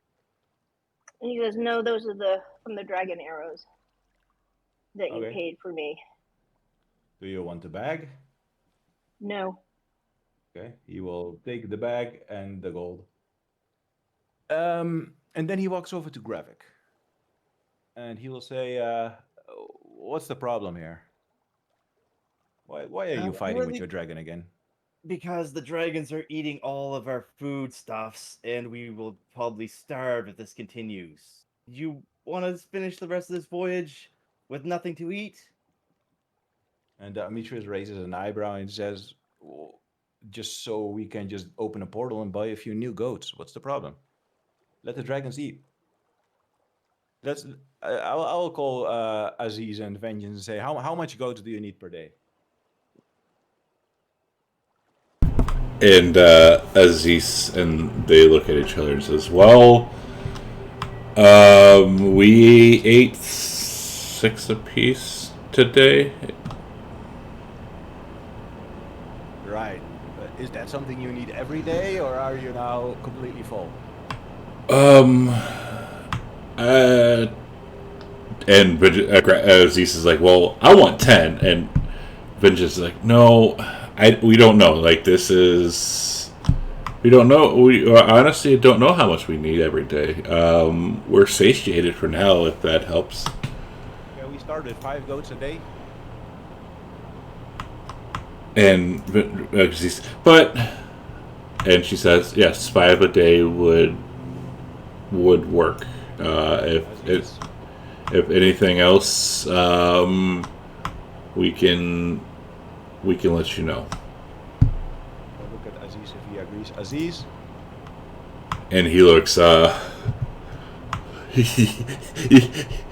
he looks like he has a little bit of a belly on him, even though Vengeance is bigger, and he says, "Fine."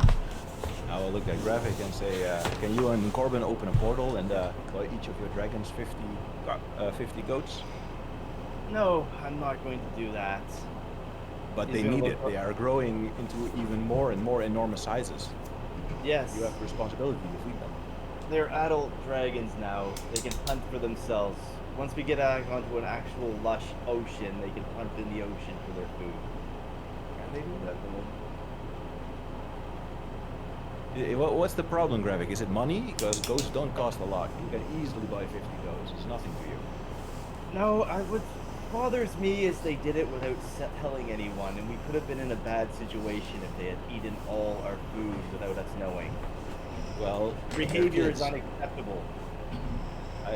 I agree that they should have asked, but at the same time, they aren't even a year old. And you know, when you put a cookie in front of a toddler,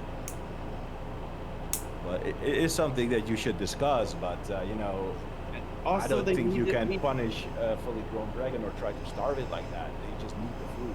You knew it. Also, You bonded with it. if they're completely reliant on us forever, they'll never become independent or strong. They have to go hunt on their own. They have to be real dragons, not permanent children. He's gonna look over at Aziz. And he says, You know- "Oh, really? Okay. If you want to play it like that, no." And he looks over at Demetrius, says, "I very much appreciate you saying this. Just remember, Gravik, when you need my help, I'll say, well, you're an adult. If I keep bailing you out every single time, then you're just going to grow reliant on it." I will say, Aziz, just one moment. Can you guys work together for once? Like, work towards a solution.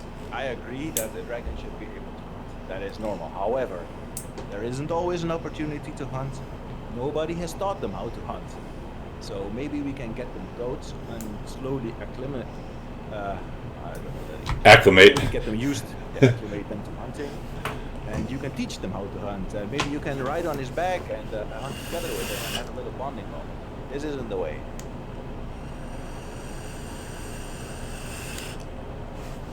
if you want him to hunt, you have to raise him. You have to raise him and teach him that. Very well. We will provide him with food for the time being, but he will ask us, and we will give him a fair portion so we're not struggling to feed the crew. Yeah, but we have like, I don't know, we have mountains and mountains and so, you know, just by whoever wants meat can get meat. I mean, I paid off the chef personally, and I'm eating steaks that you made, so that's a lot of gold. You're relying on me to open portals constantly to replenish our supplies. Well, okay, that is fair, but we are on the sea for 3 days, so you can use your magic on these without wasting them. But on the final day, obviously, you won't have to open any portals because you need that magic.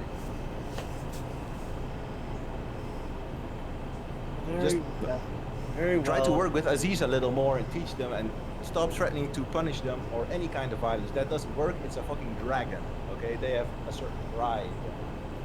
Just treat them with respect. Maybe I can learn the teleportation spell. I learned how to turn him into Dragons, that's the thing. Dragons are proud and can easily go down the wrong routes in life if they're allowed to. Which Aziz seems to be very entrenched in right now. I don't think he's done anything wrong with that. And if you do disagree, then you can name an example. Eating a few goats isn't bad. That's just what people do when they're hungry. Nobody taught them otherwise. It's not the fact that he ate the goats, it's the fact that he... Nobody told him to ask. Nobody taught him. And when I do try and teach them, you're constantly coming over here and berating me. I'm not berating you. I'm trying to solve this with you and Aziz without causing a rift between you, like what was about to happen. Remember your oath. Take care of Aziz. And Avichus will walk away quickly. I have a question, as he says, I have a question, Father. When's the last time that you hunted? He's gonna look over at him like, it's been some time, but I have hunted for my own food. I have traveled for quite some time. So it's been some time. That since you've eaten. You got him. No, I've eaten just recently. You saw me eating below deck with the crew. Oh, that someone else gave you. Ah, that's right. And Aziz will play off. And but just says he has a point, and she will also take off and fly.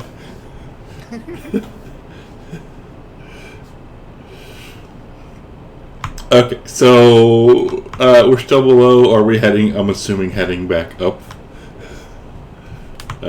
back to the above. after I use the portal to procure some goats. Okay.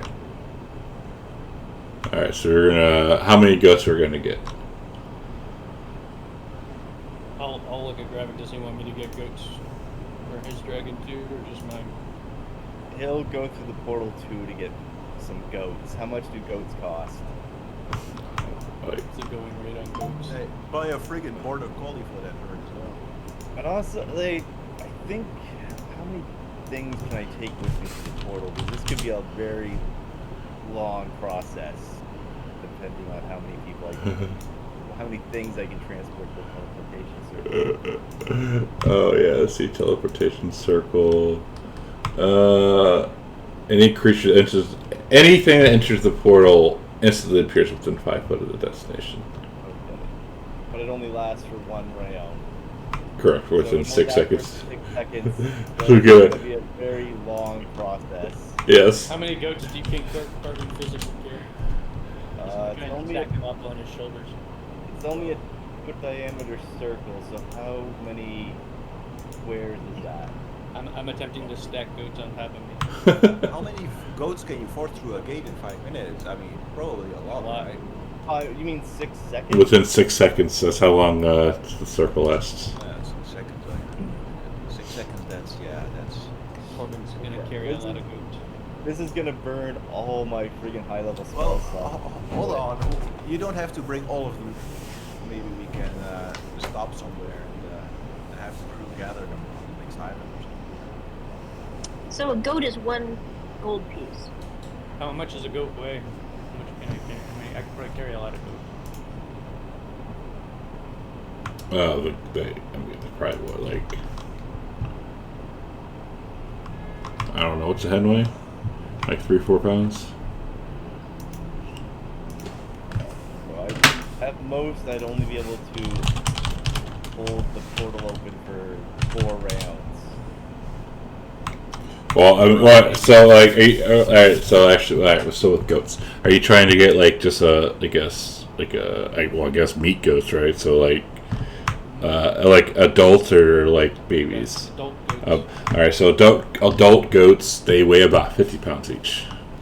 I can carry 1,000 pounds worth. Yes, but that's very awkward. Yeah, but very awkwardly. Yes, I will. Well, I just gotta get them near the circle and then try and get them all on top of me. All I have to do is step in and then drop them on the deck. Yeah. Maybe you can put some in a cart and like push a few cars through or something. I don't know. You know, it's That's too complicated for Corbin. He's actually gonna try and carry them in a giant stack of goat. you'd probably end up slicing a goat in half and leaving more than half of them behind because it Well, you know, because it doesn't fine. go all Early the way snack. up to the killer.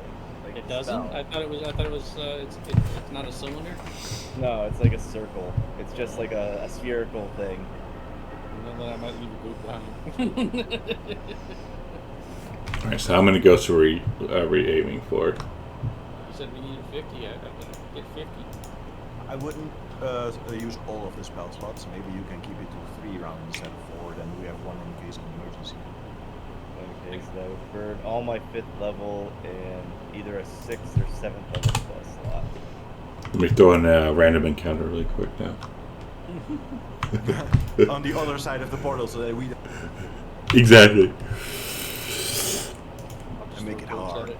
Alright, so 50 goats, they're a gold apiece, so 50 gold, however you want to split that. Yeah, however you want to split that.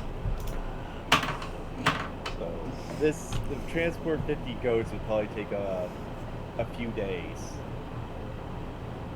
Because Gravik could only I mean, do you go it. directly into Mitros. You go to the market and you get like 10 goats. Don't do 50, okay? Just 10, and then just walk those back. That doesn't have to take more than a few hours. I already paid my 25 gold. I want that. I want to get more goats for vengeance than he gets for revenge. These are my Of goals. Corbin the mighty goat. Corbin the mighty goat hunter. Gravik will buy 10 goats for the time being. I bought 25 gold pieces worth, however many that is. Oh, good luck getting them onto the boat because Gravik's teleporting his first. And if Gravik, do you know enlarge, reduce?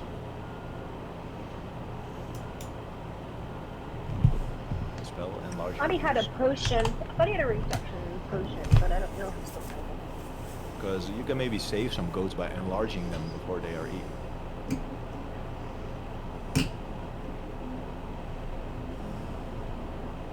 So, how many squares is in a 10-foot circle?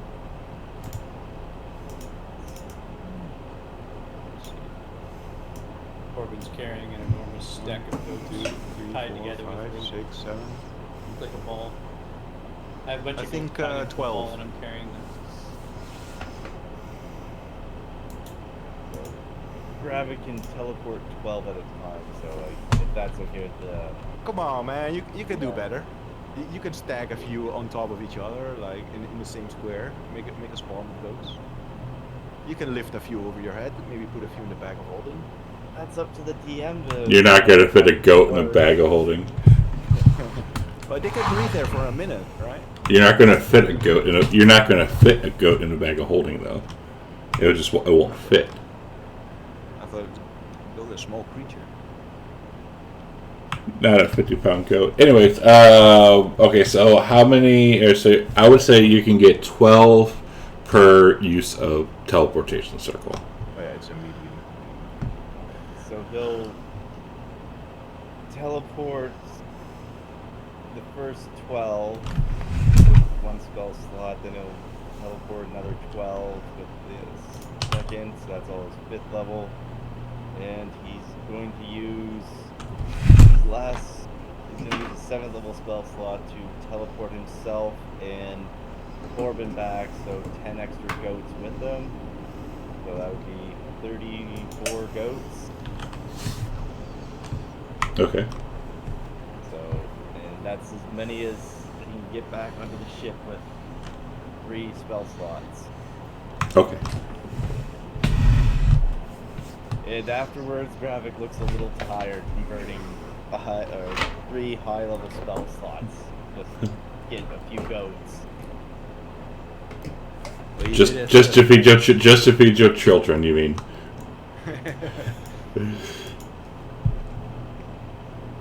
Okay. So yeah, 34 goats, and they each eat 5 a day, so 10 goats a day. But, Yes. that 34 was just graphics, right? What was Corbin bringing? No, it's both of us. That's all. That's the yeah. Oh, they can get. Gravik just bought 10, and I think what we had to leave. I bought 25. Yeah, so we had to leave one of your goats behind. All right. Maybe I should probably did. Half a boot. We got cut off by the teleportation circuit. Okay, cool. All right. So that's that, and you get the Titakara set for the Titan. We head back up to mainland, and let's take a break because I gotta pee. I need to step out for a few minutes. I got something, an appointment that I have to do, so I'll probably be back in like 30 minutes. Okay. We'll try not to kill your character off. Yeah, try not to kill me. No kaboom. Use fireball.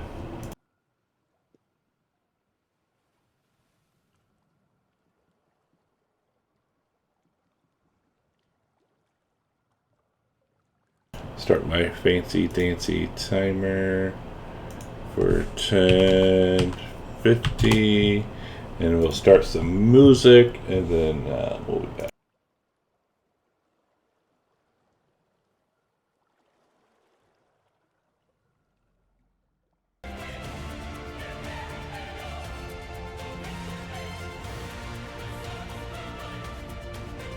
Well, if you're being slaughtered, you never thought about that.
Okay, we back.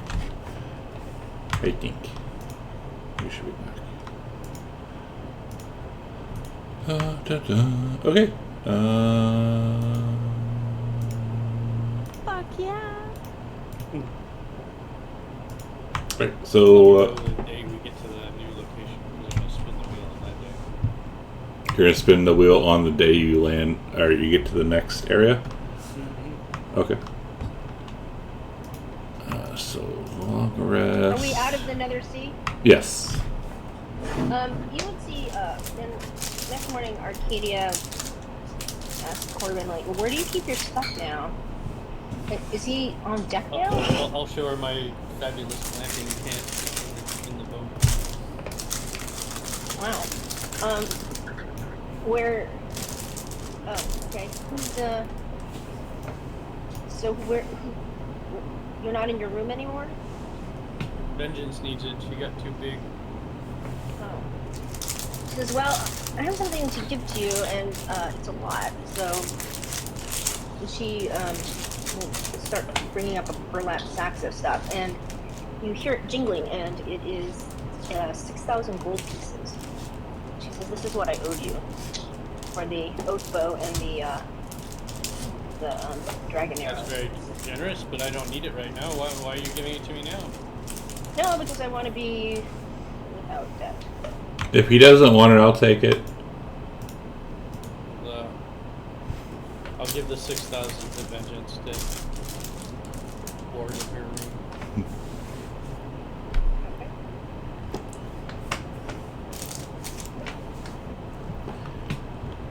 And okay. Oh no, so yeah, that's 6,000, but it's 4,500 for the oath bow and the 1,500 for the dragon arrow. So now she doesn't owe Corbin anything.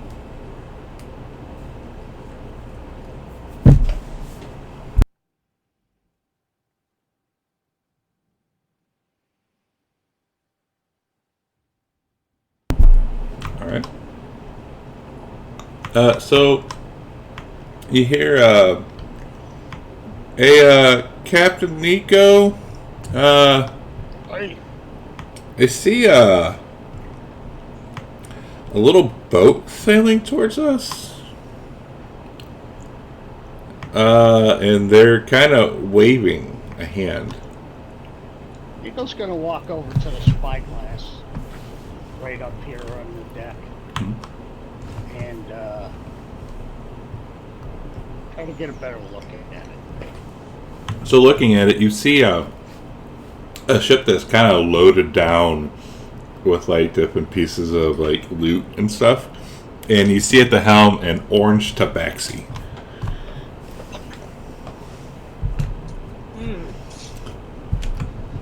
And it's waving at you like it knows you.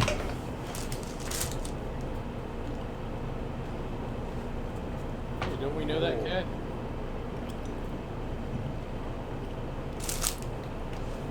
Oh, I don't know.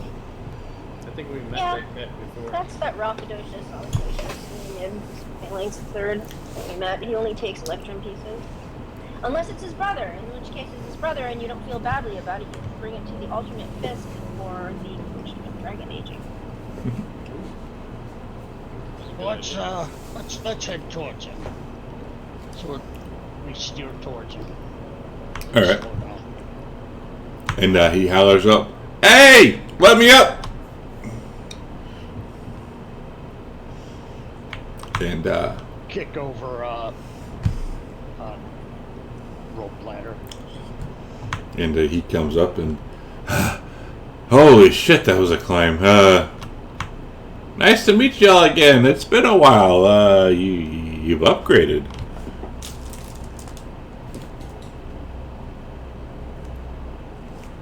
Arcadia says, remind me of your name. It's Ralph. Alright, so I thought. So it's not the one I put the potion for? Not all Tabaxis look alike, okay?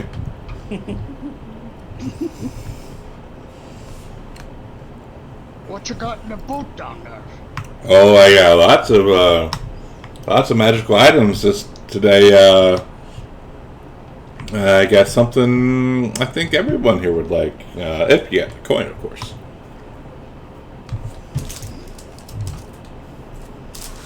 Got plenty of that. Yeah, we sure do. We Excellent. also have a couple items for sale if you'd like to pick up some. Weird objects. Ooh, what do you have? What do you have? We've got He holds out the Dragon Touch scepter And he looks at it and like, oh. and the wand of accompaniment. We got these two that we don't need. Oh. Well, I think I could give you 10,000 for both. Let's see what you got first. Maybe we can barter. And I would ask Gravik if he thinks that's a fair price. And Grav's like, well, I guess. What do you have? You said you have something we all want. Yeah. Dragon aging potions on you? And he looks at you and no. Nobody ever has those. I don't even know what I've never even heard of that. Do you have any adamantium on you? Of course. You do. Of course I have adamantine on me. If you can, afford it, but I do have some. You need an adamantium breastplate. Oh, I have adamantine, not you said adamantine. Yeah. I could always sell you the ore. That's what I mean. Well, maybe I can get Vulcan to do something with the ore. How much for the ore? How much for enough ore to make a breastplate out of? And he says, hang on a second. As he kind of like scratches and thinks about it for a little bit. I'll start reciting random numbers while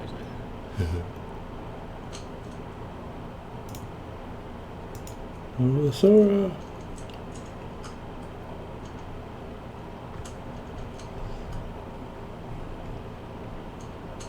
And while that's going on, let me...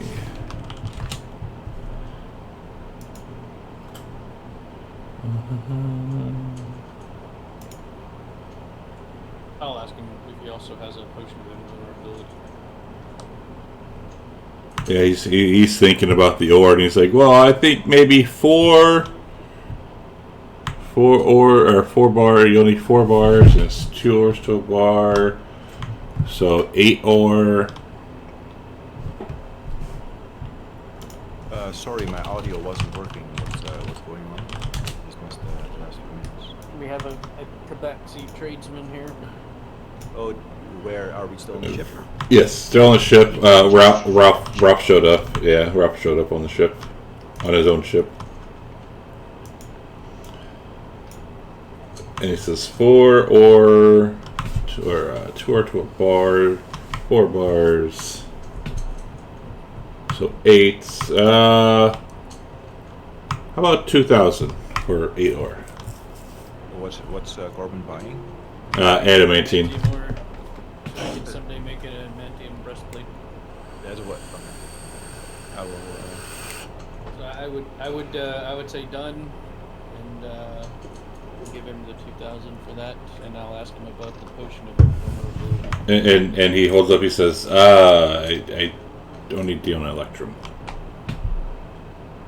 He only deals in electric. And yes, Yeah, because remember that he last time he only deals in electric. yes, and that has been a thing.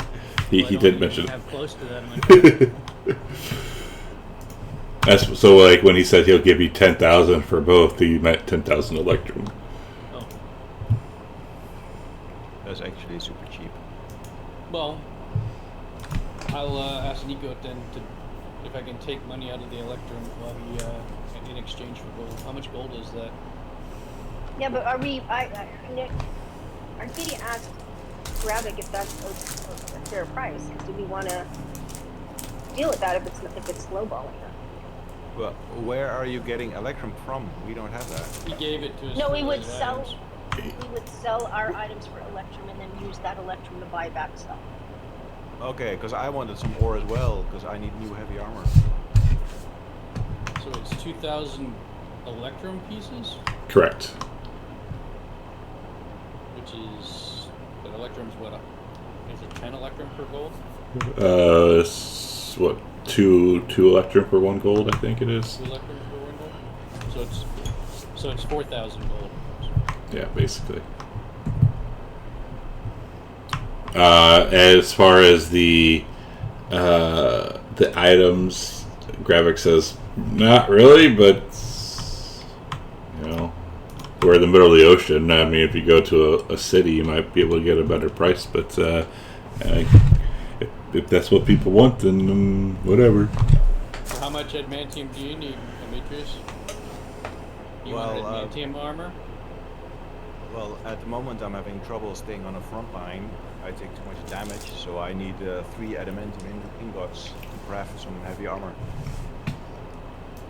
Well, it was 2,000 for 4, right? Right, Ingordio? 2,000 for 8. For 8. So I think you're gonna need at least 8, right? So how much was he giving us for our wands and others? He offered 10,000. Okay. Electrum. For the scepter and the wand of accompaniment. Okay, Of so which I would need 2,000 for the 8 ore that I want. well, let's get enough ore for us both. Why do you need 8 ore? You only need 3 ingots, right? That's not what Ingordio told me. Or did you miscalculate? I'm looking at the recipe list that we got. From Vulcan? Well, and if we're selling all that stuff, we should divide that equally then. So if I was gonna get 8, that'd be enough for both of us, right? We need only 6 ingots. 6 ingots, yeah, but it's 2 ingots or 2 ore for 1 ingot.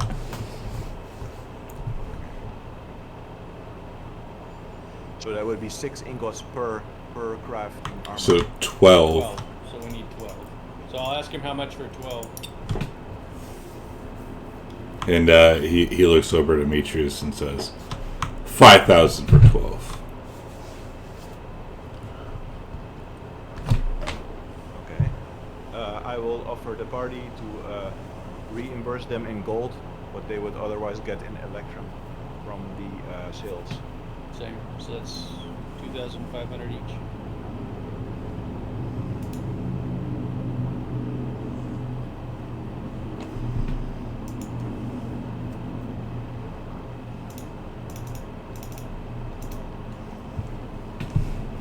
Okay.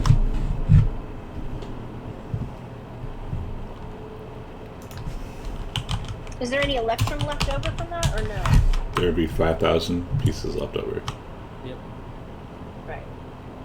No potion of invulnerability. So each of us would get 2,000, and we spent 5,000.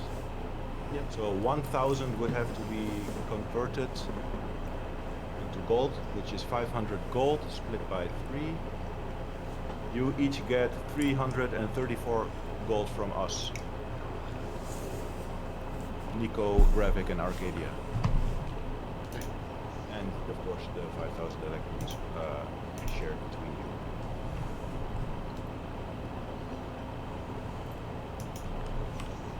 So I will deduct, let's say, 3, 3, 4, because we Corbin and I would split the pay. 3 by 2. So Corbin and I would each pay 501 gold, and each of you would receive 334 gold. I will deduct it now.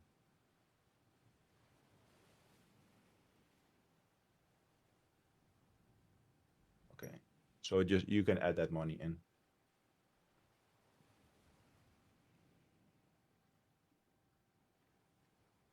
Okay, so we're gonna add 334 gold. Yeah, you get 334 gold, and you also get 1667, and 2 people get Electrum, 1667. yes. Yeah. And we get 3 bars.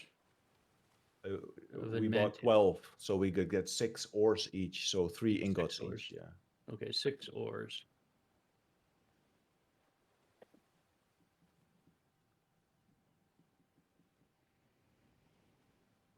Okay. I guess we'll be I'll making take a trip to the forge. Yeah, I'll take my 6 now. Actually, if we're just going to the forge, we might as well just leave it there. If Gravik is willing to teleport you, of course. You never know with Gravik. Well, he didn't complain earlier.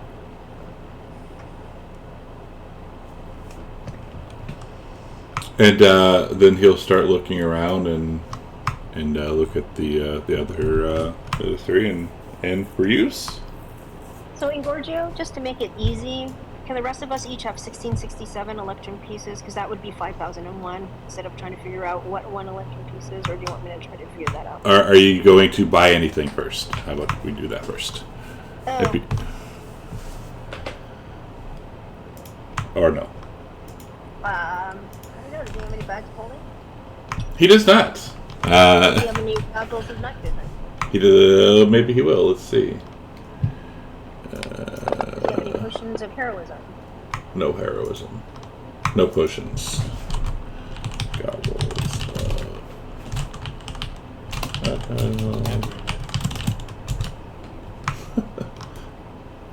Okay. Let's see. No, He pulls out these fancy goggles and he says, "Well, with these, you can see in the dark." Alright, how much were those? 500. 500 electrum? Yes, that's all he deals in is 500. It is electrum. They also make you look like Owl Man.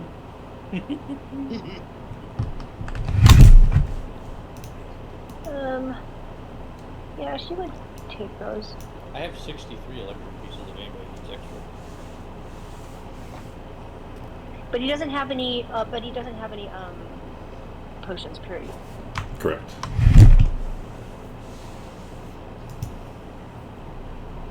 I'm guessing he doesn't have any crazy things like iron stones or like super like fancy ass, but those are probably too expensive anyway.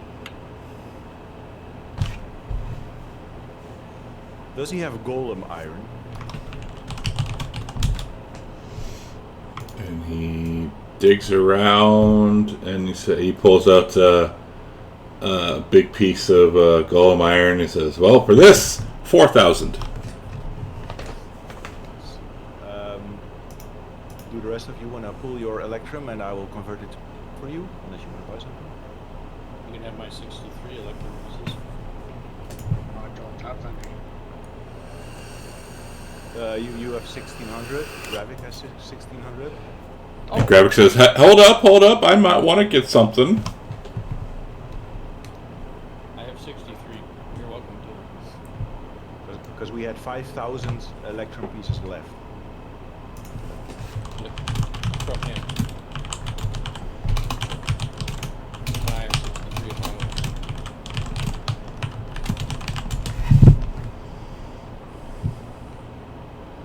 You don't have a. This is probably too expensive. Like a scarab of protection? And he's like, no, but I have seen one. I know where to get one, but it won't be cheap at all. And if you're wondering, I would probably be 150,000.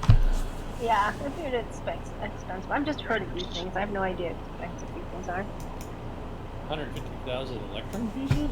Yeah. Oh, do you have any sending I think it'd be stones? easier just to kill this cat. He can't be more than level 25. Do you have any sending stones? Of course. Great. How much for a pair of those? 200. Okay.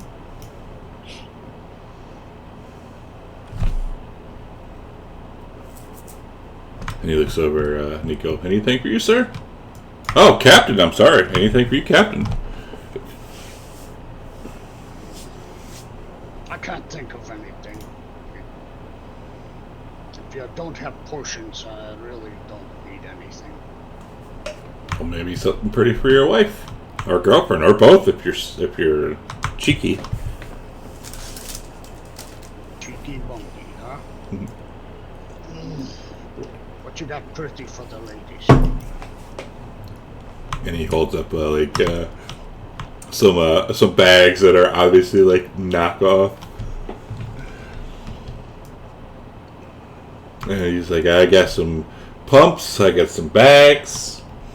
Might even have a flower or two in here somewhere. Hard to get one of those out on the ocean. Yeah, that's true. No, I think I'm good. Alright. Anything for luxurious camping? Luxurious camping. Well, I got this new thing that's called a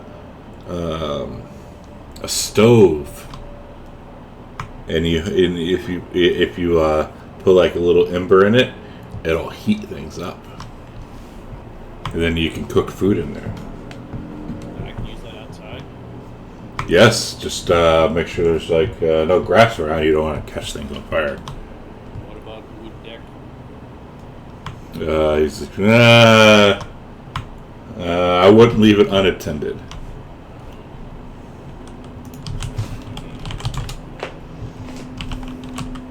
Some pillows. Pillow? I mean, I could probably rustle off a pillow. Well, it's actually a very comfortable pillow. How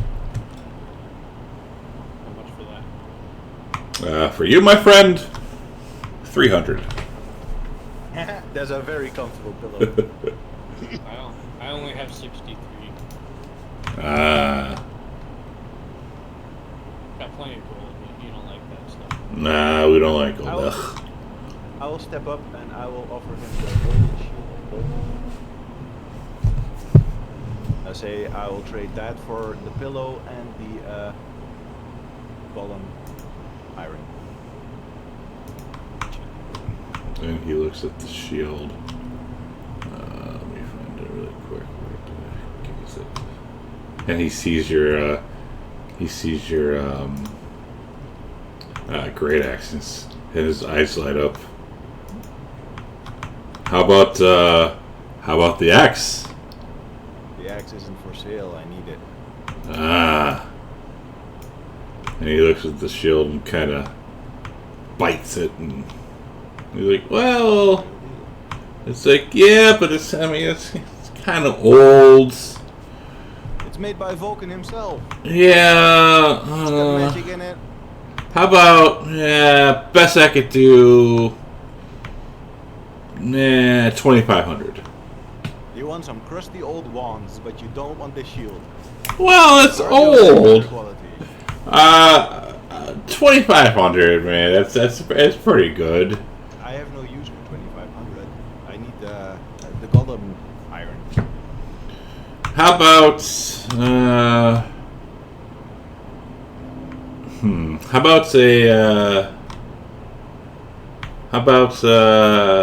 how about the shield and 4 dragon skills? Actually, let's see. Hold on. I think we can do that. Inventory.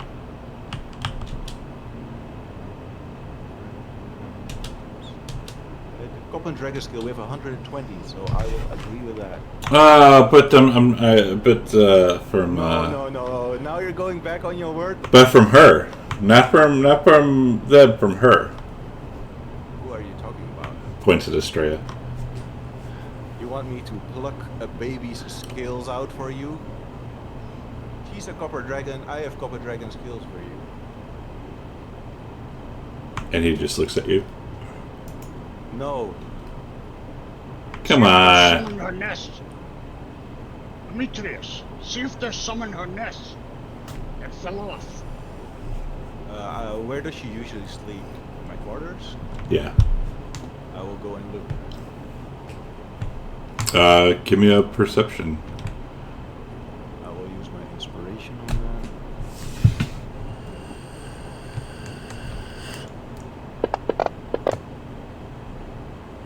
Roll a d100.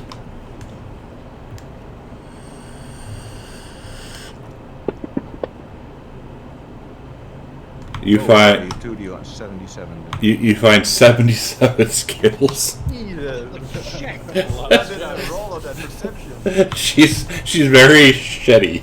It's her shedding season. She's molting. It's a molting season. I find just a carbon copy of the Yeah, she's in her molting era. I will trade that and the shield. But I will ask him to throw in the pillow. Just the pillow. And he's like, yeah, I can give you the pillow. I don't know if you want to give it to just him though, because it's pretty comfortable. And he hands you the pillow, and it's extremely soft. I will stroke the pillow thoughtfully, and I'll look. How is Corbin looking when I'm holding the pillow? Is he like blue the eyes? Yes. Ah, God damn it! And I'll throw it at him. All right. Adds it to his camping supplies. So the pillow is in party sheets, and the iron is in party sheets. The goggles are in party sheet, and the sitting stones are in party sheet. Do you have bracers of archery, or a chime of opening, or boots of elvenkind? Oops, that's the wrong button. Let's see.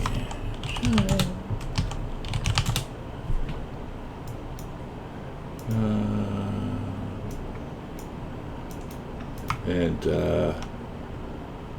he pulls out. He's like a head or a chime. Chime of opening.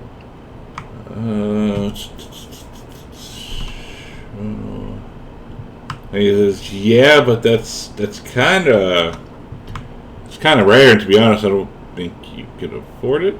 But 2,500. I could do 2,500." And that's the only of the three things they have? Oh, you spoke really quick. Yeah, I heard. That's all I heard was chime. Bracers of archery or boots of elvenkind? Boots. No bracers. Boots. Maybe. Let's find boots.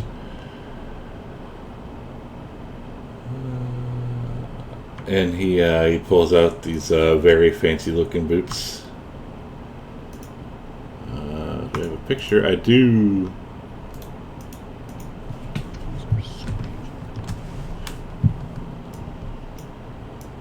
And he says, with these, all the men will be knocking down your door. She frowns. I'll Why? just be running away from them. Well, look how fancy they are. They're beautiful.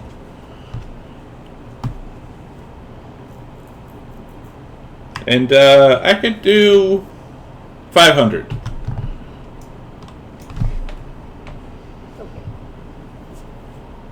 So she can afford the goggles, the boots, and the sending stone. Okay. Does he have more than one pair? No. Oh, one pair of what? Sending stone. Yes, he has two. Let's see if I can do the ad. Yeah, she'll take both of them, so that's... That one sending stone. He does not want that one sending stone. the one that says... when you ride. Exactly. The stalker. I imagine Corbin is still contacting him every day. Oh yeah. Pretty much. Oh, yeah, he is.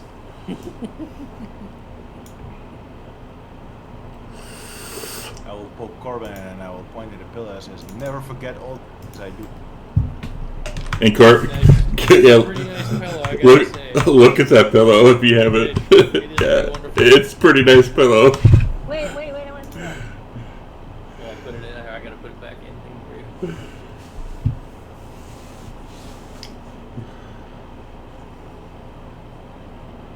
There it is. That is a very, What? very Oh my nice god! pillow. Oh, the magic. It's a pretty nice pillow. It's an awesome pillow. Oh my god, only has good dreams. Wow, so like if we ever were to have, Yeah. well, Lazaria's He's there. dead, but if, Did not bother me anymore. whoa. Wow. Where Where was that when It's we were going immune to to Spain every night? swine. Wow. Yeah, it's a No one nice will know. birthday present. No one will know Corbin's thoughts now. Of course, Corbin doesn't know his own thoughts. He'll just he'll continue dreaming about the beer lady and the midget. Exactly. Exactly. Maybe he can finally get like some memories from his whole life back. Pleasant dreams. Coincidentally, it's my birthday tomorrow. Nice. Ooh, happy birthday. Did you do anything fun? Demetrius or Dan? I'm having mine here in real Oh, life. nice. Having a barbecue next weekend. Nice. Gonna be The ripe old. old age of 33. So old. Wow. Ancient. You guys are so Wow. young. Almost Yeah. as ancient as Giorgio. Yeah, because I'm 38. To be 38 again. Yeah, that would be nice. So are you, Gorgie, are you going to do the math then if she gets that? Because what I come up with is it would cost what? What was that? 1,400, right? Yes. And then how many left does that mean I have? What, 160 200. or 200? Yeah. No, isn't it? I thought you got 1667 each. Oh, is that if that's okay? Because that equals 5,000 or more. I didn't know if you wanted me to try to break down an electric I pace. don't care. I don't care about that Okay. one. Okay. So then minus. So what? Minus 1,400 is what? Right? Minus 1,400. Yeah.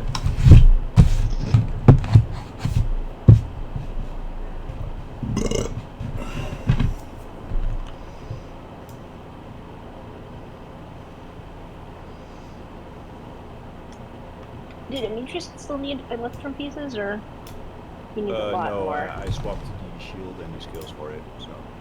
Okay. Oops.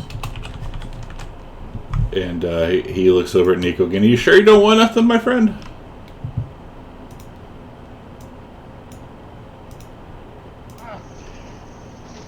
I don't know.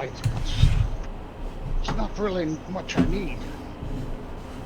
I've got everything that I really could use.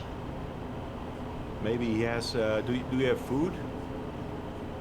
Do you have any goats? He says, I have food for me. But there's this, I'll tell you what though, I've been trying to find this for a long time and I can't. And if you find it, I will pay a premium price. They call it, hang on a second. They call it Silver Vine. Silver wine or vine? Vine. With a V or a W? Oh yeah, fine. Vine. And- I'll take out some shambling vine. no. No, it's If we ever come across it, I'll definitely mine.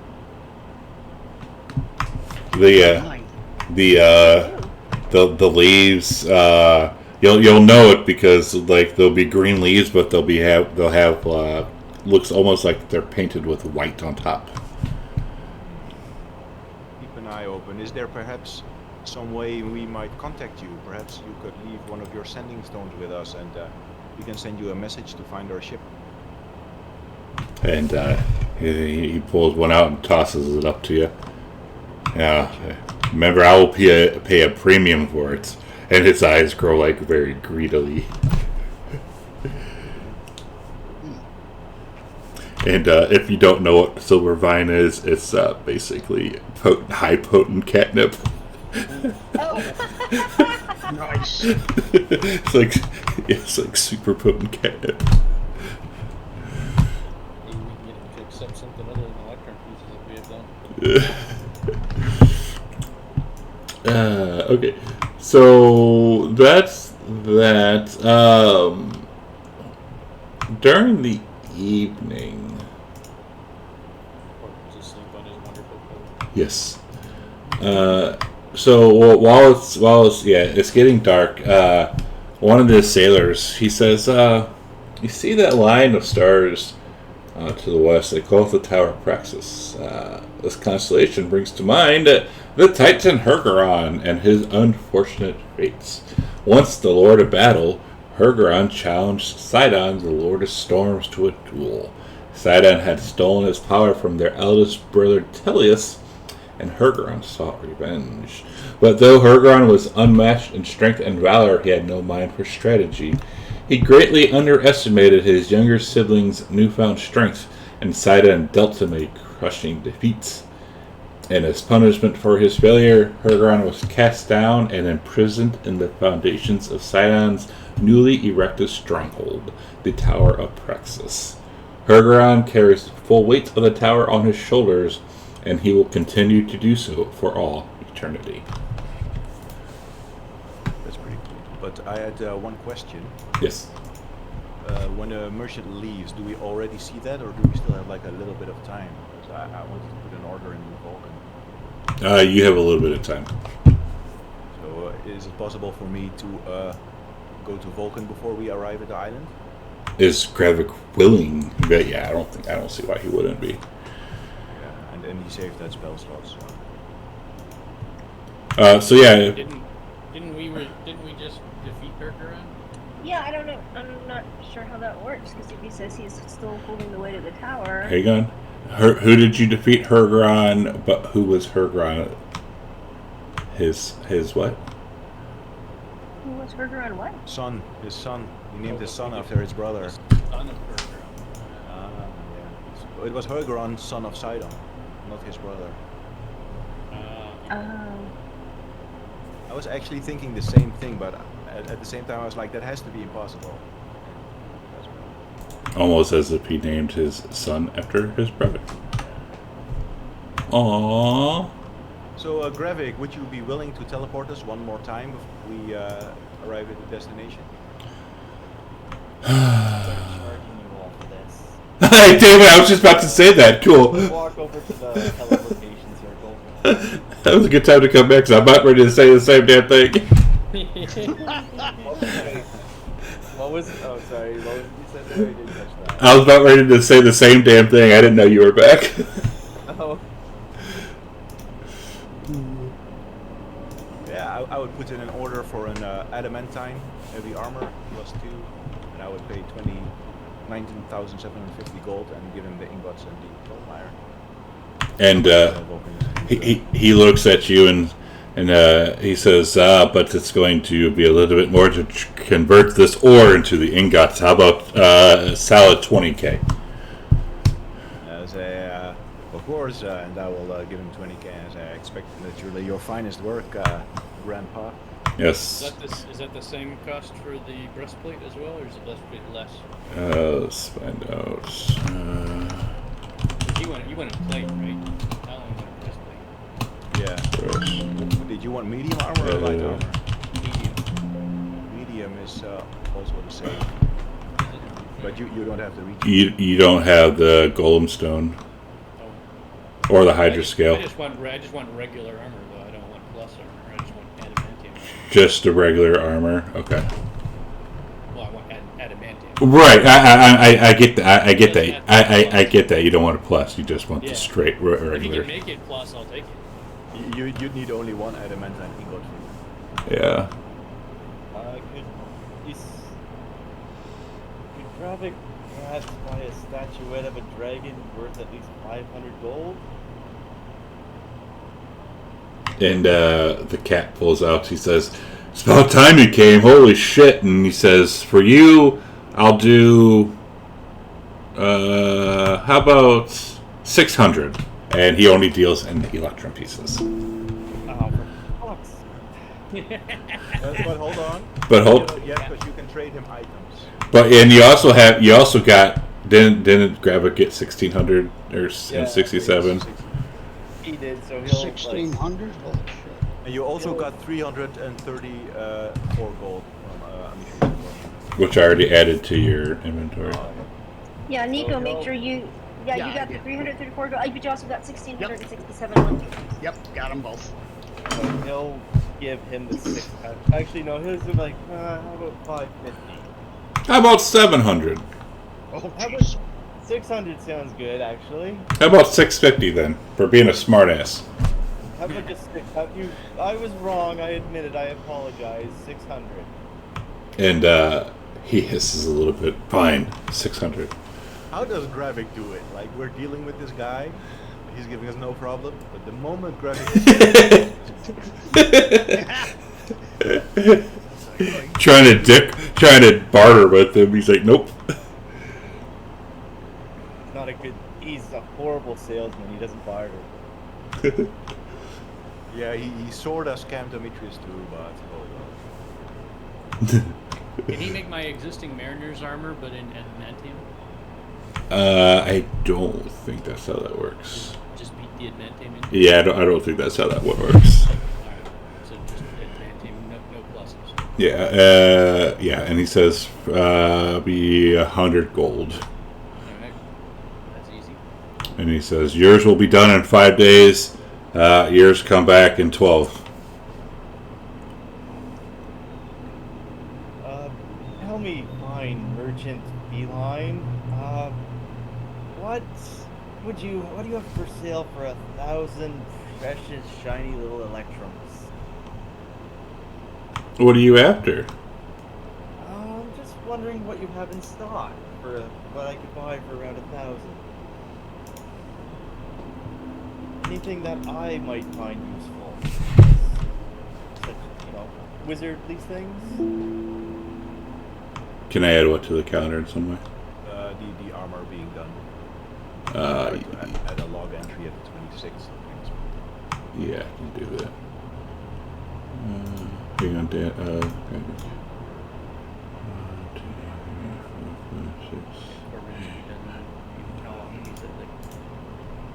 Okay. 5 days. And armor. Probably. It also says assisted. Is there some way we can provide him instead, like when a party member- You have to stay there the entire time, Okay. and I don't think that would be feasible. Maybe in 4 sessions when I go to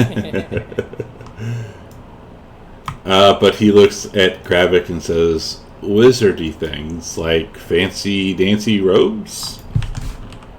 I already have a nice robe, as you can see, as he runs a hand over top of his battlecaster armor. And he kind of laughs and, yeah, but you don't have one that looks like this. This is fancy.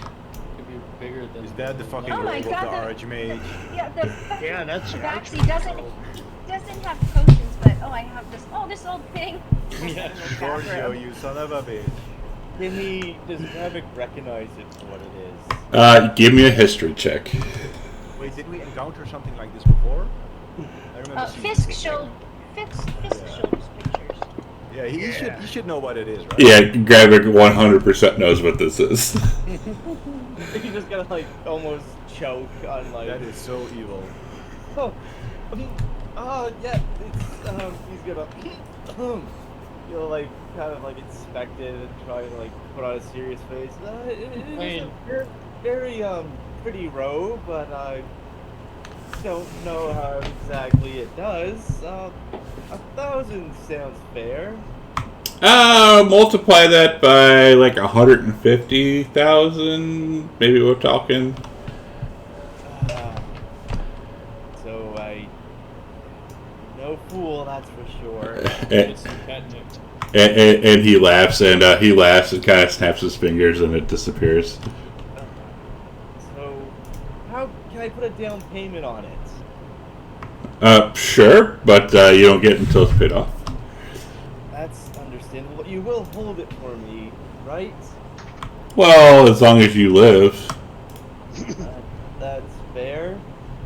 I'll give you 1,063 electrum. Sorry, 67 electrum. Nico will add his 1,600 EP to Gravik. Okay. So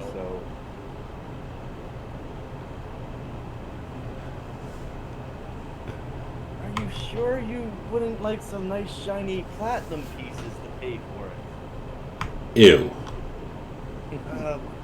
Silver? Is he still trying to buy that road? If you want, and he says, if you want to keep saying this, my price was just going to go up. I know. Sorry. It's usually merchants are type to barter, but I bought. If we put everything on the ship together, we can. I deal with Electrum. can I get a receipt for the down payment that I put down so far?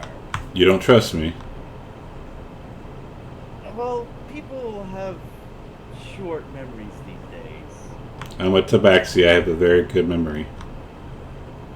That is relevant. Very well, then. Well, I put a down payment on it. I hope you stay true to your word and don't sell it to someone else. Well, I hope you stay alive long enough to be able to afford it. I suppose I'll have to go and get some Electrum from the bank, I suppose. That son of a bitch is just betting on graphics death. And remember, my friends, if you find that silver vine, pay a premium.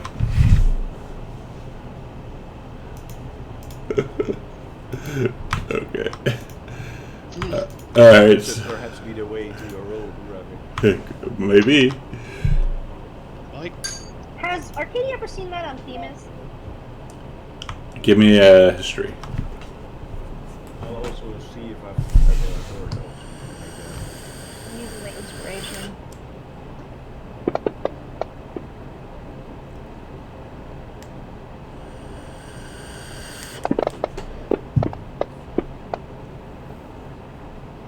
Arcadia doesn't even know what the hell he's talking about.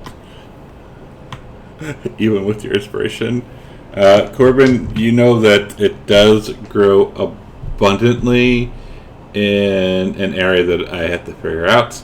And Demetrius, you have heard of it. But it's very rare. Corbin's like, yeah, that stuff was like weeds when I was young. It's all over the place. I don't know why he wants it. I hear it makes tabaxi maidens go into heat.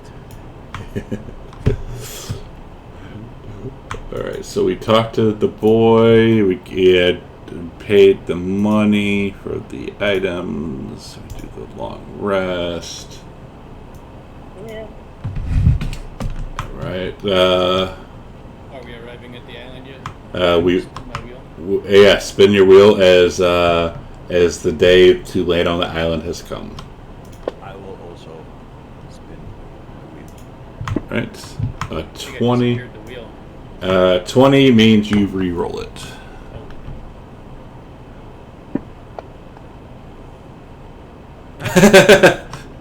Where's all these 20s when you actually need them? Yeah, alright. Should I re-roll it again? Yeah. Nice. Isn't that the one I rolled before? Why It- don't you both feel like you It can is. cast So you both are able to cast the Polymorph spell for Storm Giant within the next 8 hours. Awesome. Oh, hell yeah. We can point at each other like Spider-Man. Yeah. Yeah. We're gonna go crazy with this. I'm gonna put a buff on myself. Yeah. Here, let me do this. That's gonna be awesome. This is probably going to come in use. Just saying. So after days of sailing into the far reaches of the ocean, the weather turns rough. Powerful storm waves threaten to overturn your ship, rocking it from side to side, and a thick blanket of fog obscures the sea around you. The wreckage of broken ships drift past your prow, and you begin to wonder whether you will share the fates of their unfortunate crews. Eventually, you notice a beam of light, which seems to sweep the surrounding seas from an immense height. Massive rocks emerge from the fog, the foundations of a gargantuan stone tower. Your ship suddenly feels very exposed, tiny and vulnerable next to the impossible size of the structure which now looms above you. This can only be the Tower of Sidon. Oh god. Isn't it a little too early to face side on? I think that's where we'll pick it up. At least we know about the underground pipes. Like, to put it in perspective, this is like 1,500 feet in the air.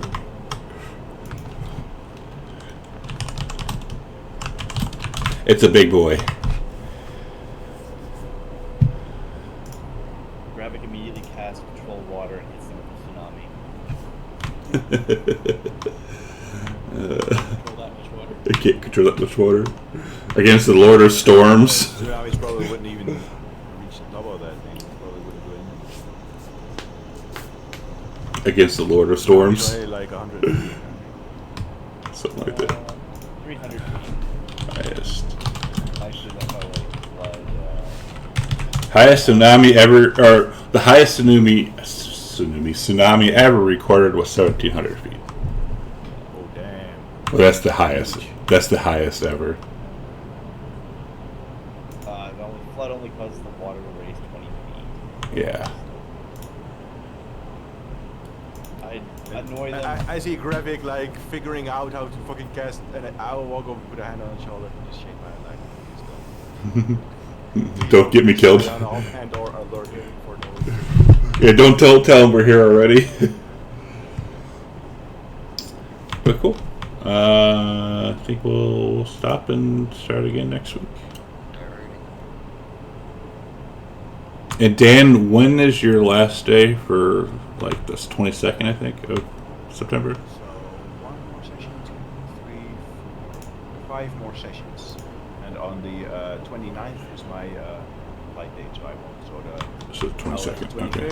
1st, 8th, 15, and 22. Okay, because I think I'll have to. I gotta double check my flight. I don't know if I'm leaving the 20th or the 27th. But cool. We'll pick it up next week then.